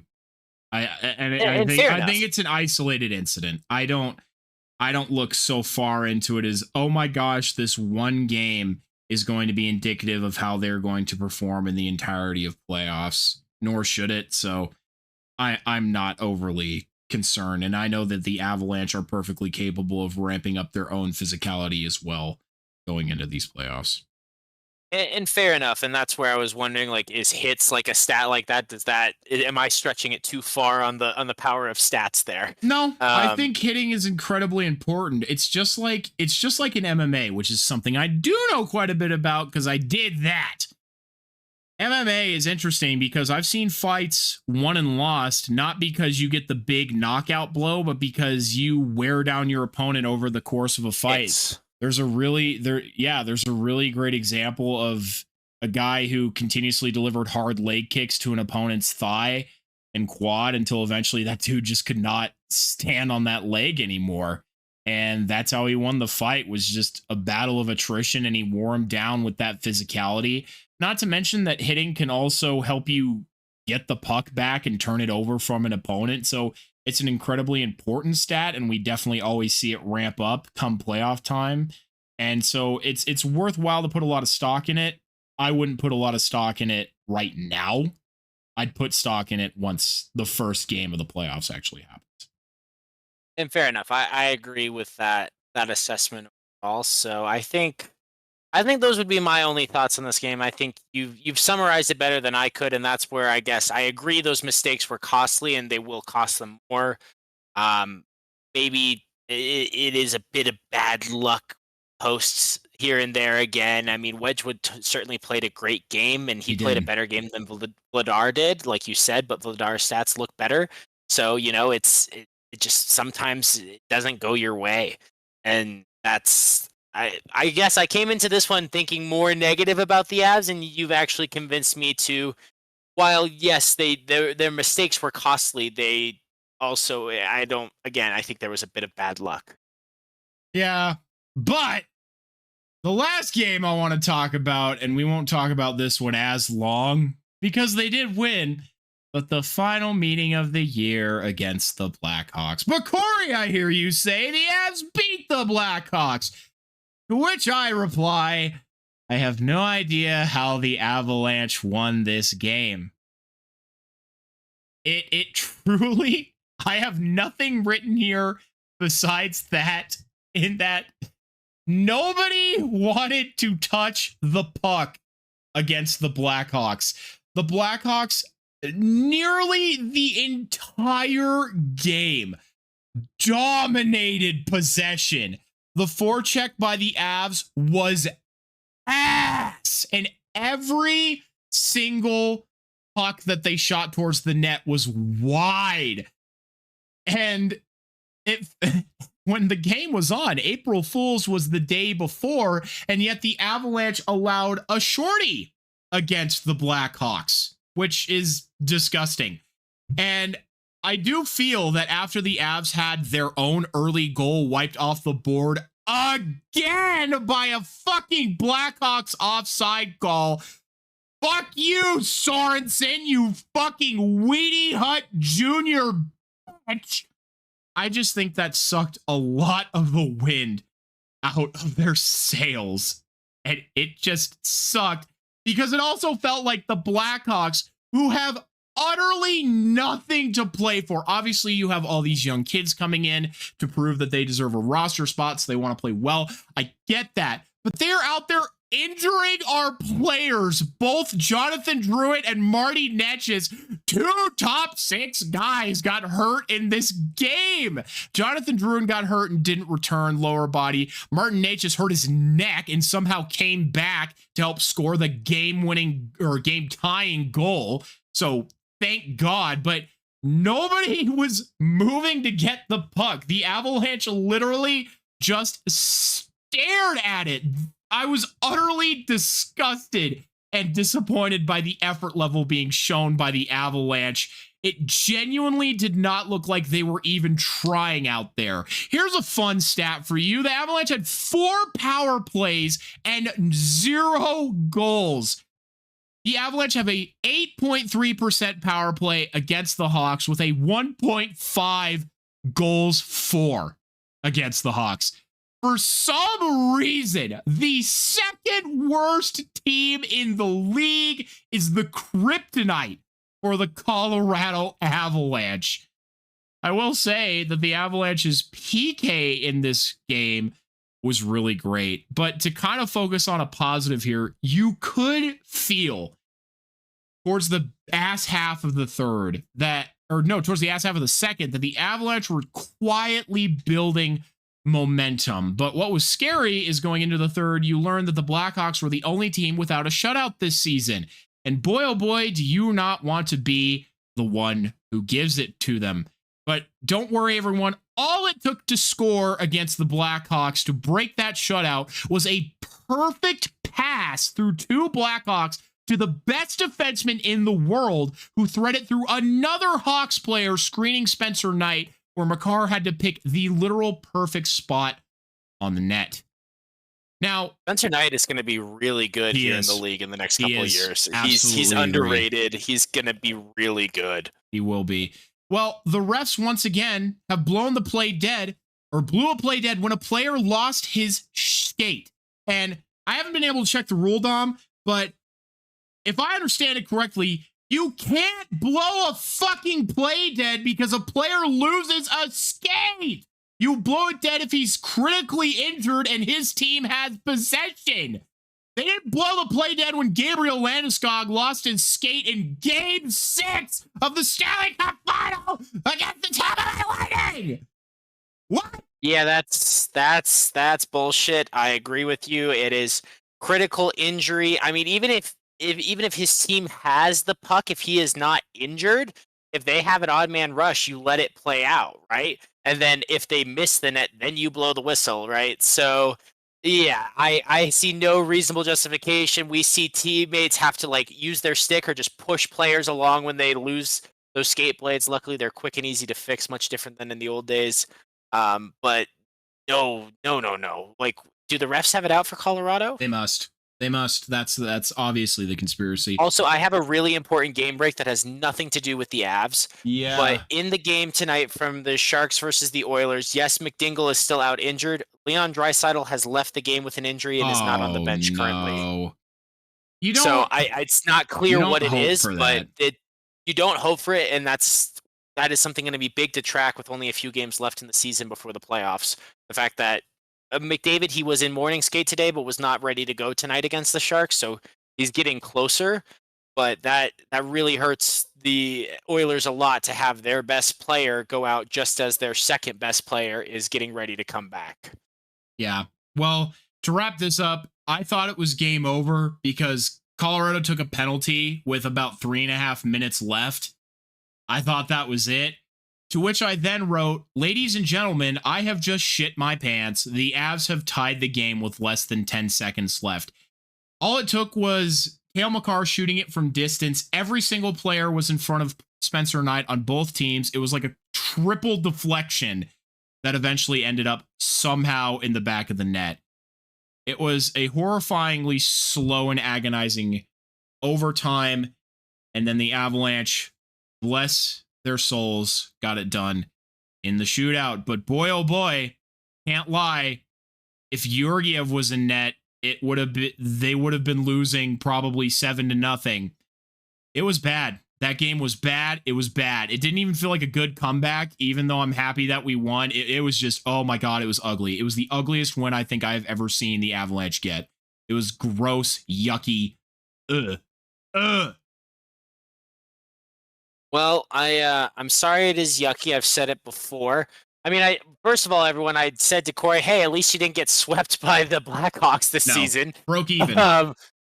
Yeah, so that's good. But yeah, I mean, I said it last week or the week before. I don't know. I know I said it, and I quoted someone else in the process. I believe it was actually Coach K, from the former coach of Duke, who's retired, who said that you'd rather win ugly than lose pretty, or maybe it was John Calipari, formerly of Kentucky, now of Arkansas. I don't know. It was one of those basketball coaches during March Madness. I heard the quote again for the first time in a little while, and I repeated it here for you, and it rings true in this case that win's a win. It's 2 points, and the Avs have now locked up their playoff spot as of tonight. So, you take it even if it wasn't pretty. Move on. You won't see the Blackhawks in the playoffs, so no need to worry. Yes, I suppose that you are correct in that regard. Well, Dom, I've taken up a lot of time here along with our initial segment here, so I apologize because I'm trying to keep it under 2 hours, but there's been a lot to say, and I want you to be able to say what you want to say because it sounds like you have something fun for us planned. But at this point in our first season, Dom, I've learned that for the better in the tank with Dom can be anything. And that's why it's so exciting. I am therefore eager to hear what you've cooked up for me and the audience off the tail end of some grade A Sharks ass whoopings. I am so sorry. It's time for In the Tank with Dom. Thanks, Corey. And ironically, I have cooked up less, and so I might ask you to pretend you don't know the outcome so I can play this game I call sink or swim with you. I don't know. I don't know anything. You don't know anything, but you know everything. Nope. So let's set the scene. Let's just say Thursday, March 27th, the Sharks are hosting the Toronto Maple Leafs with 19 wins, trying to get to 20. We talked about it last episode. Can they spoil a Maple Leafs party yet again? Corey, did the Sharks sink or did they swim in this game? Swim. Yes, indeed they did. Although they did their very best to just sink to the bottom right at the end of that game. It is official. You said it at the top, but the Sharks have reached 20 wins. It was a great game. Offense spread all around with 5 different goal scorers. They were actually up 5-3 late in the third period before letting Toronto's not score not 1 but 2 in the final minute to force overtime. It was nearly a classic Sharks third. Well, no, it was. You know what? We'll call it what it is. They didn't lose, but it was a classic Sharks third period collapse, allowing Tavares, assisted by Marner, and then Nylander, assisted by Marner and Matthews, to let Toronto just come right back into this game. Toronto had given up a lot of power plays in the game. Max Domi had been forced to leave in the second with a game misconduct after getting tangled up with Zach Stepchuk. So he was Stepchuk's really bringing that intensity, that value that Greer wanted, and so that was nice. We got a minor penalty on the play as well, with Max Domi getting charged with 2 roughings to just 1 cross-checking for a Stepchuk. So not the best game or well composed by Toronto, but it was a really balanced game overall. On the face of it, both teams had 35 shots on goal. Both goalies allowed 5. So Georgiev played just as good, or maybe more accurately, just as bad as Joseph Woll in this game. And it was a big one with Tyler Toffoli getting 2 goals on the night, actually. So I lied about 5 different goal scorers. It was actually 4. But with, I believe it's here, 8 different Sharks is what I have written down, were able to score a point in the contest, which was a good thing to see. Lil Jagrin, the defenseman, had 2 assists. Always happy to see when the defensemen are getting involved. But really, thank God that the collapse was avoided, or I mean, it happened, but we survived. Because when you talked about Georgiev for the Avalanche, he might be pretty ass 5-on-5 and lead to some bad things, but he's a lot better than Blackwood in a shootout, I've come to notice. And he the is. Sharks I will say that was always Georgiev's thing, is boy, oh boy, he was bad in real-time play, but one-on-one in a shootout, because, I mean, when he went to the All-Star game, he even stopped all of McDavid's attempts. Like, everybody shitted on him, but then he stopped McDavid, so ooga booga, everybody. He was good in the shootout. Yeah. Well, the Sharks did, once again, just like they did in Toronto to break the Leafs streak earlier, as we talked about on a former episode of this podcast. They did it once again. They went 2 for 2, actually, with, I believe it was Smith and Celebrini. Yes, it was, both scoring their opportunities, with Georgiev saving Austin Matthews' attempt and Mitch Marner actually missing the net entirely on the Leafs' final opportunity. So in a sense, the Leafs sent out their big boy shooters, and they didn't do it either. So what does it matter that we sent out Ross Colton and fucking Charlie Coyle? Ooga Who booga. tried something else? Ooga booga. All right. Anyway, the Sharks' record is 20 wins now. Colin Graff, some highlights from the game, had a shorthanded goal assisted by Mario Ferraro on the night. I love watching Colin Graff play. He's going to be really exciting to watch over a season next year. Tyler Toffoli, like I said, with 2 goals, including a power play goal. William Eklund with one of the most interesting goals you will ever see that he has zero responsibility for, where all he did was skate straight into Wool's face, and Wool threw the puck right off of his skate and into his own net. So go check that one out if you haven't seen it, Corey. I imagine you probably have, but No. in case you haven't, it is rather comedic. I don't know why he decided to try to throw the puck through Eklund's legs, but it didn't work, and it worked out for the Sharks. So just a weird game, let's say. I think overall the Sharks did deserve to win it, but they really, really tried to lose it there at the end and gave me a lot of anxiety. The Leafs were also the far better team in overtime, so the Sharks had to survive that just to get to the shootout, where again they were very successful. But again, I don't have a ton of notes for this week. I was away on my anniversary for a lot of these games, celebrating at a cabin, as you know, Corey, having a wonderful time. Having a wonderful time with the lovely Paige. I won't disclose what was or was not happening, although I will say this: there was a lovely place. If you ever get up to Estes, this I believe it's called Elements of Touch Massage. This place, they have an insane deal that was really great, that we had a couples massage with 0 gravity chairs, sound healing, and hot stones, which I had never had before. So, and we got hot chocolate with it as well. It was quite the experience. Highly recommend for anyone who goes to Estes. They are lovely people running the place as well. So made for a great weekend, but I was not watching a lot of hockey. So with that, Corey, sink or swim. The Sharks hosting the New York Rangers on Saturday, the 29th. I said I would pretend. Swim!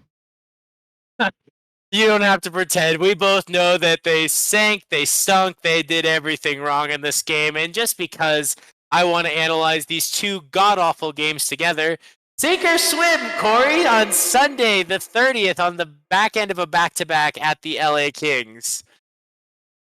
Sink. Sink. Yeah, it is a sink. They lost these games by a combined total of 14-2 on the scoreboard. Both goals actually being scored by Cam Lund, the only Shark to score in each game, and it was his first and second career NHL goals, respectively.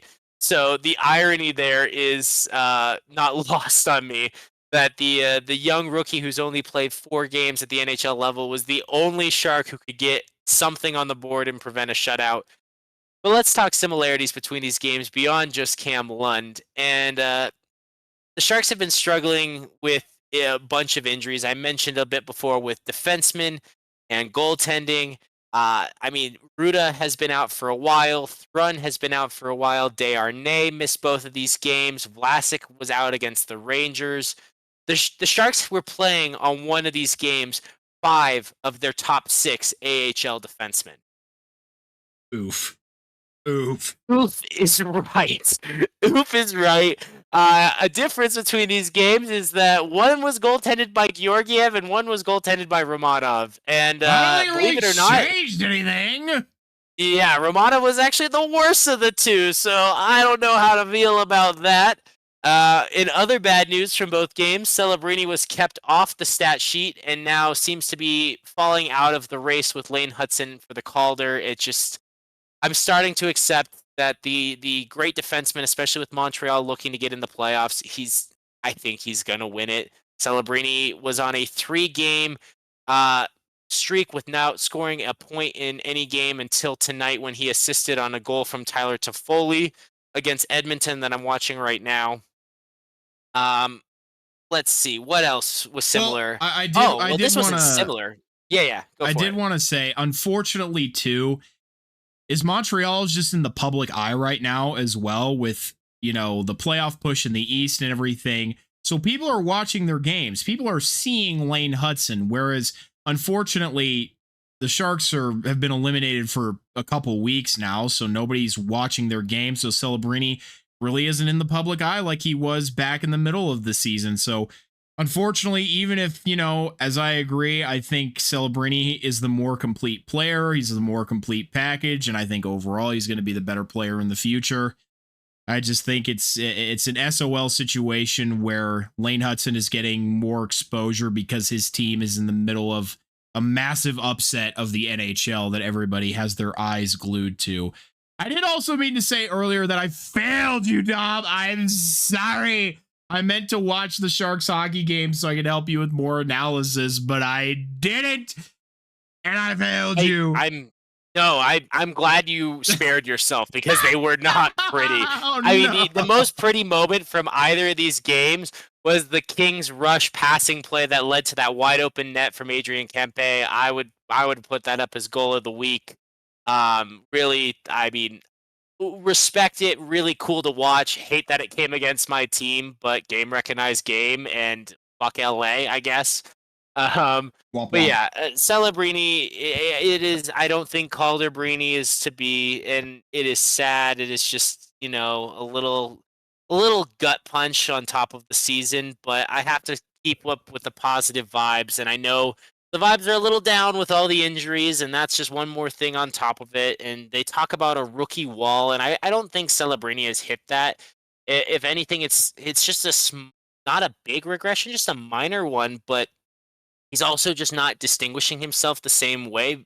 Not necessarily his fault, but over like the past month, he and Will Smith have very, very similar stats with the same number, like goals and assists. I think Celebrini has like 2 or 3 more points in that time frame, but they're in the same number of games, scoring very consistently and both ranked as top 5 rookies.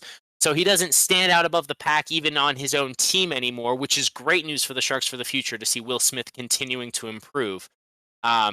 Also, one final factor of why he's not going to get it, the Sharks have been on a homestand, playing at 8:30 at night Mountain Time, 10:30 Eastern. As games start, people aren't watching it on the East Coast. And where are the major markets? Where are the majority of the teams? Where have like the majority of the cups in history gone to?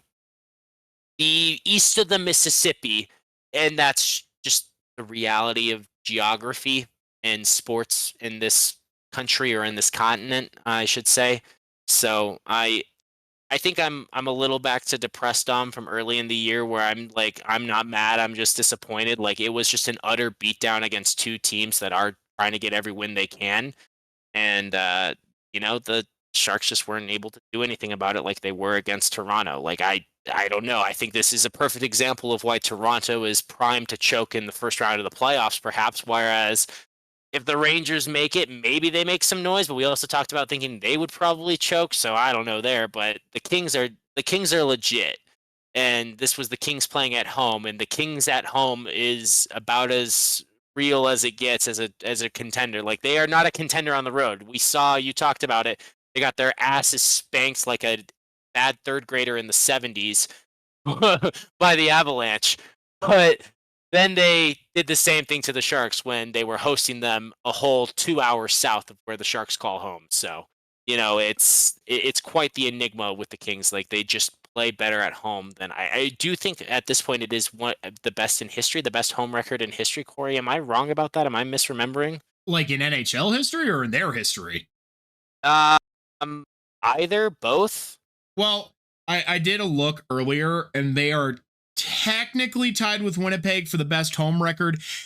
Technically, Carolina, I think from what I read, has more. They have 30 wins at home, but overall the record for the Kings is better with 28 wins, but fewer losses. So considering the fact that Carolina still has more wins at home, I'm going to say no. Either way. Okay, fair enough. We're doing really I good. wasn't sure if I was remembering that correctly or not. I don't know. It's up there, though. But it is up there. They really are a hometown hero. So that is why it is ever so important. And I hate the Kings. They're a rival.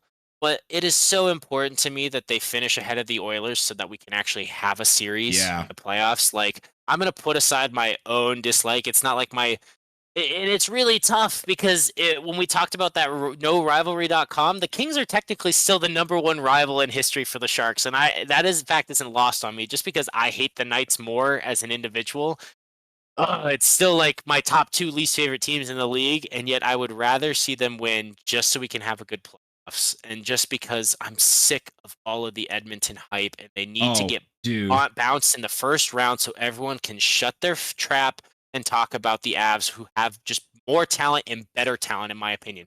McKinnon is finishing ahead of both McDavid and Draisaitl. I don't want to hear jack fucking shit about either of them in Edmonton this playoff cycle. I don't want to, and I know we're going to, and I'm just upset about it, and I want them to get ousted early. We can all pray. Everybody already knows how I feel about Edmonton, so I don't need to talk about it more. But yeah, it'd be nice. It'd be nice to look at other teams instead of like the Oilers went around and all of a sudden it's like, oh my god, the Oilers are gonna win this Stanley Cup. So yeah. Well, that brings me to one last game. That was Tuesday, April Fools, and Corey, sink or swim? Swim. Well, if you watch the first period, the Sharks were sinking. Oh no. And maybe they were trying to pull an April Fool's prank on the Ducks and just play dead and then come up and try to feast on their prey sitting on the top of the water. Yes, there was so much opportunity there to make some kind of animal pun, and I failed miserably. Please tell me how awful I was in the comments and tell me how I could have said it better.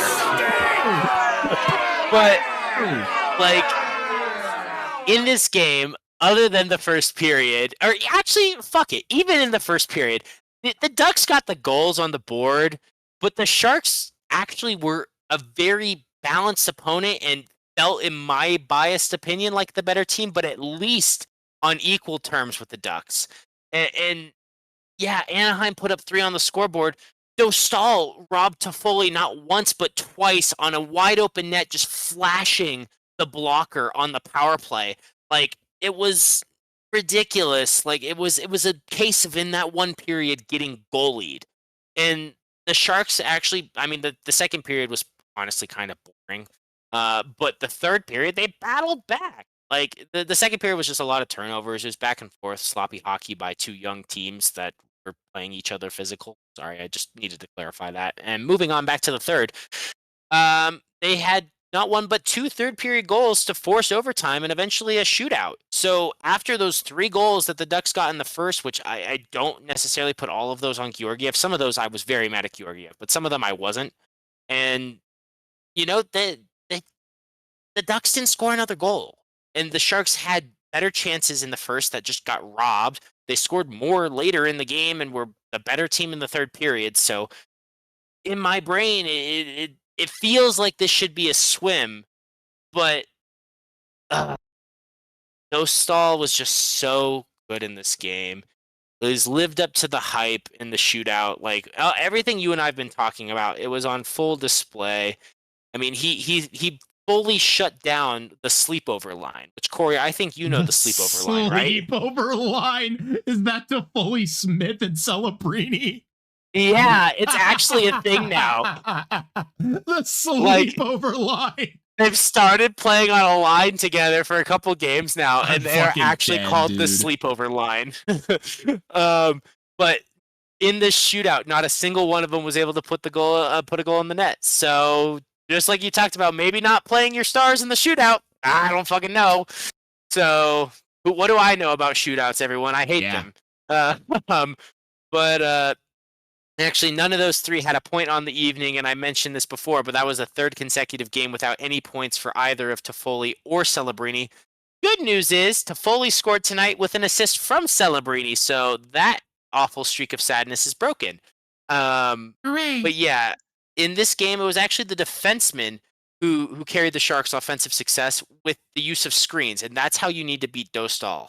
It does have to be through a screen because not one but two defensemen scored from the point for the Sharks. First, it was Mook Madulin in the first period, and Vlasic scored his first of the season. Mr. Pickles, his first goal of the season, came in the third with a similar shot from the point with a screen in front of Lucas Dostal. Unfortunately, Mook Madulin was injured in this game to add to the Sharks' defensive woes, and I am pissed the fuck off again at Frank Vetrano for it because it is entirely his fault. It was unnecessary. It's some bullshit, and I'm pissed off that Desharnais wasn't out there to kick his ass or step chuck. The Sharks did not respond adequately. Toffoli was the only one out there, and he's not really a fighter. He reacted to it, but there was no real scuffle.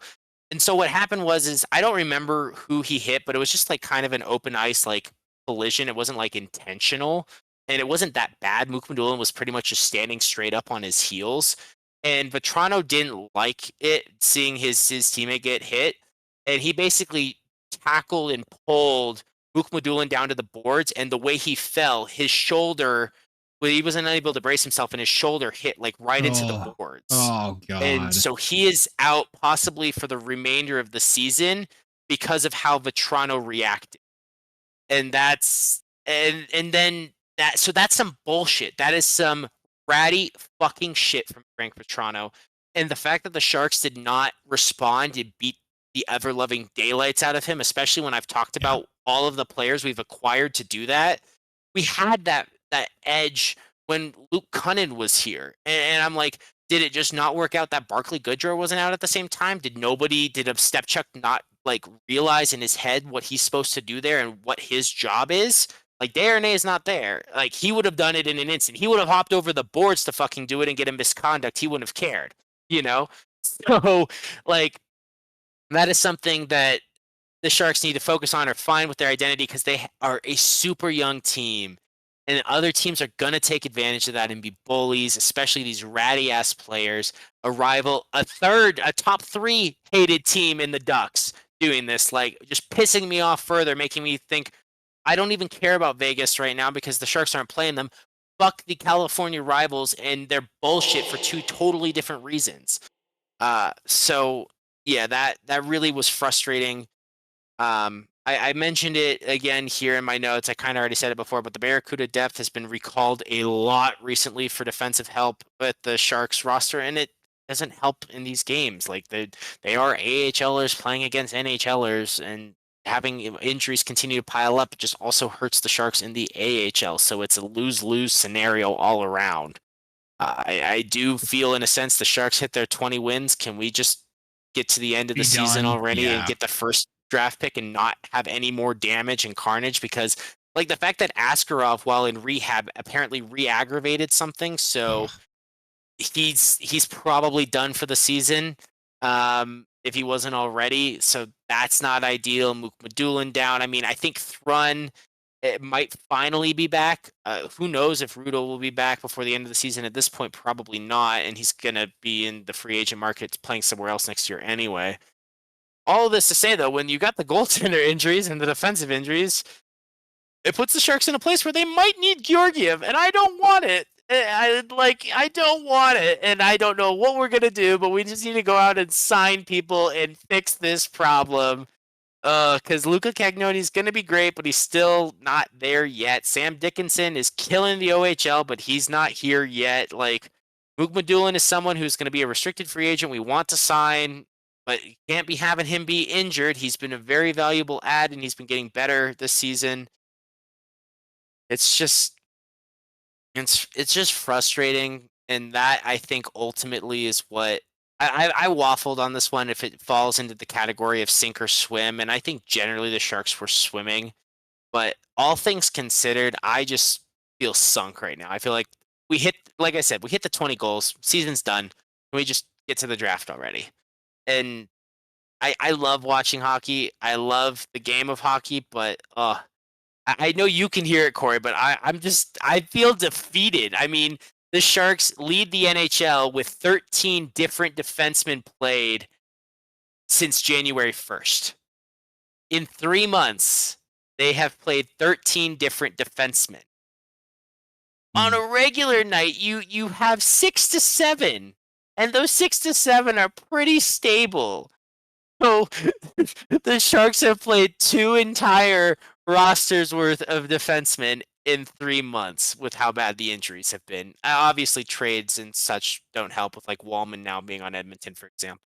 But you know what I mean. Yeah. And it feels like a slog at this point because your team is already eliminated. So it's like, why even bother watching at this point? There's nothing to play for other than tanking for whoever the first overall pick is going to be. So all I can say is I appreciate your help in this upcoming weeks with our Avalanche analysis, Tom. Hey, you got it. But, it's me, and I want to have a positive fact. So in the midst of Calder Brini's chase being done, all the injuries being eliminated, and just needing the season to end, Georgiev being Georgiev, all those things. The Sharks do have the most points in the league by players 22 or younger with 168. Cool. That's good. That is good, and that bodes well for the future. Now, Yes. Mike Greer, I've given you a vote of confidence in something referencing going back to the hockey guy, something he said, and I also agree with. I want to give, and we have been giving Greer his flowers. Now he needs to go out there this offseason and show he deserves them and actually go buy some defensemen, some middle six players who can make this team an NHL 500 team next season, so I don't have to go through a third straight season of this. So the potential's there. The core is there. The younger than 22, 168 points. That's like 14 more than the next closest in the Ducks. So, come on. Greer, just please, for the love of God, don't fuck it up. I need my mental health needs you to figure this out and do it right this offseason. I believe in you, but I swear to God, please don't fuck it up. That's kind of where I'm at this point. Yep. And that's all you can hope for. Well, that, and I'm hoping for everything to work out for a great playoffs. I am hoping to kick your butt and all of our fans in the bracket because I love brackets. And I know we're almost at the end of time. We're at like our 2-hour mark, but I have to, you know what? It's in the tank and you said anything can happen. So here's what's going to happen. Here is your Oreo Madness update that none of you asked for. So I actually got 7 of the 8 first round games correct. But there were upsets. Tiramisu had a perfect sweep over Irish Cream. Both were surprisingly bad, but Irish Cream was just awful. It was like pungent. You could smell it, and it was not good. Ew. Birthday Cake versus the Post Malone Oreo was the closest battle that went to a recount and is still debated by members of my work, but Birthday Cake got the win. And big upsets from Lemon over Mega Stuff and Chocolate Peanut Butter Pie over the Golden Oreo. Make it for an interesting second round for next week. I did, because I'm a nut job and I love bracketing and this season of March Madness, although now it's in April, whatever. I actually did go through and tally up all the points for the 20 different players at my office. So there are 3 of us tied for first with 7 points, 6 tied for second or fourth, I guess, at that point, with 6 points, 5 at 5 points, 3 at 4 points, and 3 at 3 points. So everybody's still in it. Max total of points, if you get every pick right in the bracket, would have been 32 based on the format. So, yeah, that is your Oreo Madness update. Looking ahead to next week, I could give you an update if you want, but let me know, Corey, which one, just off the bat, which would you think? Do you think Double Stuff versus Birthday Cake? Which one's going to win that? I think Double Stuff's taking it. All right, I agree. Classic versus tiramisu. Which one's taking that? Probably classic if tiramisu Agreed. was hated.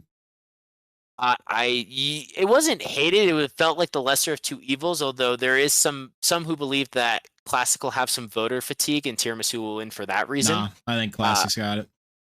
So do I. So we're on the same page there. Now the loaded, which is like cookies and cream flavoring Ooh. inside of the classic Oreo Ooh. versus chocolate peanut butter pie, which was very popular today because instead of having golden or chocolate crackers, it's actually graham cracker, and it Ooh. has both chocolate and peanut butter filling. Yeah, I'm going chocolate peanut butter pie on that one. That's tough, but I'm gonna go chocolate peanut butter pie. Yeah, so I had golden winning in the first round. I did not know what chocolate peanut butter pie was. I did not expect it to be so good, but I have loaded winning the whole thing, so I'm in trouble. So my bracket might be great now, but it's going to be toast here next week. And then the final one looks to be a great matchup between lemon and mint. Lemon was surprisingly good to most people. Oh yeah, no, my mom loves those lemons, so I'm saying lemon's gonna go pretty far here. All right, lemon versus classic then. Oof. Oof. Man, it's hard to beat. It's hard to beat classic. Like if you're asking me, like me personally, I'd be picking You personally. I'd be picking classic. But if it was All like right. my mom, she'd be picking that lemon. Easy. Gotcha. And chocolate peanut butter pie versus that double stuff. Man. Double stuff. All right, you're a basic bitch. Double stuff versus classic. There's only one right answer. Double stuff, obviously. Obviously. So there you go, everyone. If double stuff wins, Corey's basic and was right. Well, He just picked his bracket without even realizing it. Boom. Sorry. Damn. All right. Nah, I'm just messing with you. It's been a lot of fun. A basic bitch. That's not messing. I'm gonna fucking come to your house. Oh, you know I love you, bro. I'm gonna come to your house when you're asleep. Okay. Sneaking through your windows. I wish you the best of luck in that endeavor. I know where you live. That is true. Hey, listen, at this point you come sleep over, we can finally watch the movies, you know. Just kill me after we finish watching the Mighty Duck movie. Who said anything about killing you? Oh, okay then. Well, this is taking a turn. But you know, everyone, let me know in the comments which Oreos you think would win because it's totally random and it's fun, and I just am obsessed with brackets, so I can't wait to getting back to hockey here, make brackets with all of you. And I hope some of you put in your comments, your questions also when it gets to the playoffs, because I am happy, and I'm sure Corey is too, to talk about our picks and our reasonings for those picks when we get there. If you need any help with yours, obviously we don't want you to steal all of our picks, but you know, we will answer questions. Yeah, that's true. That's true. All right, you ready to wrap this bitch up? Yeah, let's do it. All right. Well, your 3 players of the week are at number 3, Logan O'Connor, who had a great week, potted some goals, was productive on the back end, and of course is always a great penalty killer. Logan O'Connor has the energy to match that of Nathan McKinnon's, except he's on the 4th line, and he's always great. I love him. I'm glad we have him locked up for a long time. Number 2 is Cale Makar, who pulled within 1 of 30 goals, and I'm so sure that he will score 30 goals very soon. Just a guess, but I'm sure he will. And number 1 is the goaltending tandem, both Blackwood and Wedgwood for Colorado, who, despite losing efforts, managed to keep the Avalanche in each game, giving them a chance to at least try and win. Well, your fun fact of the day actually comes from an inspiration from a good friend of mine who put together some great Colorado Avalanche trivia. I'll have to include some of his other things that he mentioned, but this is specifically about German hockey players. Well, per Quant Hockey, there have been 44 German players in the history of the NHL, with some notable names today being Mo Seider, Tim Stützle, and of course Leon Draisaitl. But German players make up less than 1% of all NHL players across the board. However, the first German player to hoist Lord Stanley's Cup was, do you know, Dom? You got me there. Your friend has some good trivia. It was Uwe Krupp, who not only was the first German to hoist the cup, but he scored the triple overtime game-winning goal against the Florida Panthers in the 1996 Stanley Cup Final to clinch the newly relocated Colorado Avalanche their first Stanley Cup. Wow, what a cool fun fact. So That's actually really awesome. A triple overtime game and series winner. Yeah. That's insane. Yeah. So what a name too. Yeah, Yui Krupp. Legend. Avs legend. That is one jersey I don't think I have ever seen. So if you have a Yui Krupp jersey and you have it in a size 2XL, I want it. I want to buy it from you. So let me know. Let me know if you got a Krupp jersey. I mean, that would be a dope-ass jersey to have. That would be like one for the true fans who might know. Only those who've been around for the long haul know. But also, he sounds like the German stepbrother to Huey, Dewey, and Louie. Huey, Dewey, and Louie. He's Huey. That's funny. Well, everyone, the clock is counting down to the final horn. We really appreciate you taking the time to listen to this episode of the Captain Avalanche Fancast. Did you know there is a comment section where you can leave your thoughts and questions? If you have something you want to know about the Avalanche Sharks or just hockey in general, leave it below and we'll be happy to try and answer it. There's also a unique poll width for you to interact with every episode. The best thing you can do if you like what we're doing here is to follow us on whatever platform you're using and share this podcast everywhere you can, whether that's with your mouse or your mouth. I'm Captain Avalanche Corey. This is Dom from the Tank. Check out our new episodes every week. Thanks, everyone. Drink your water!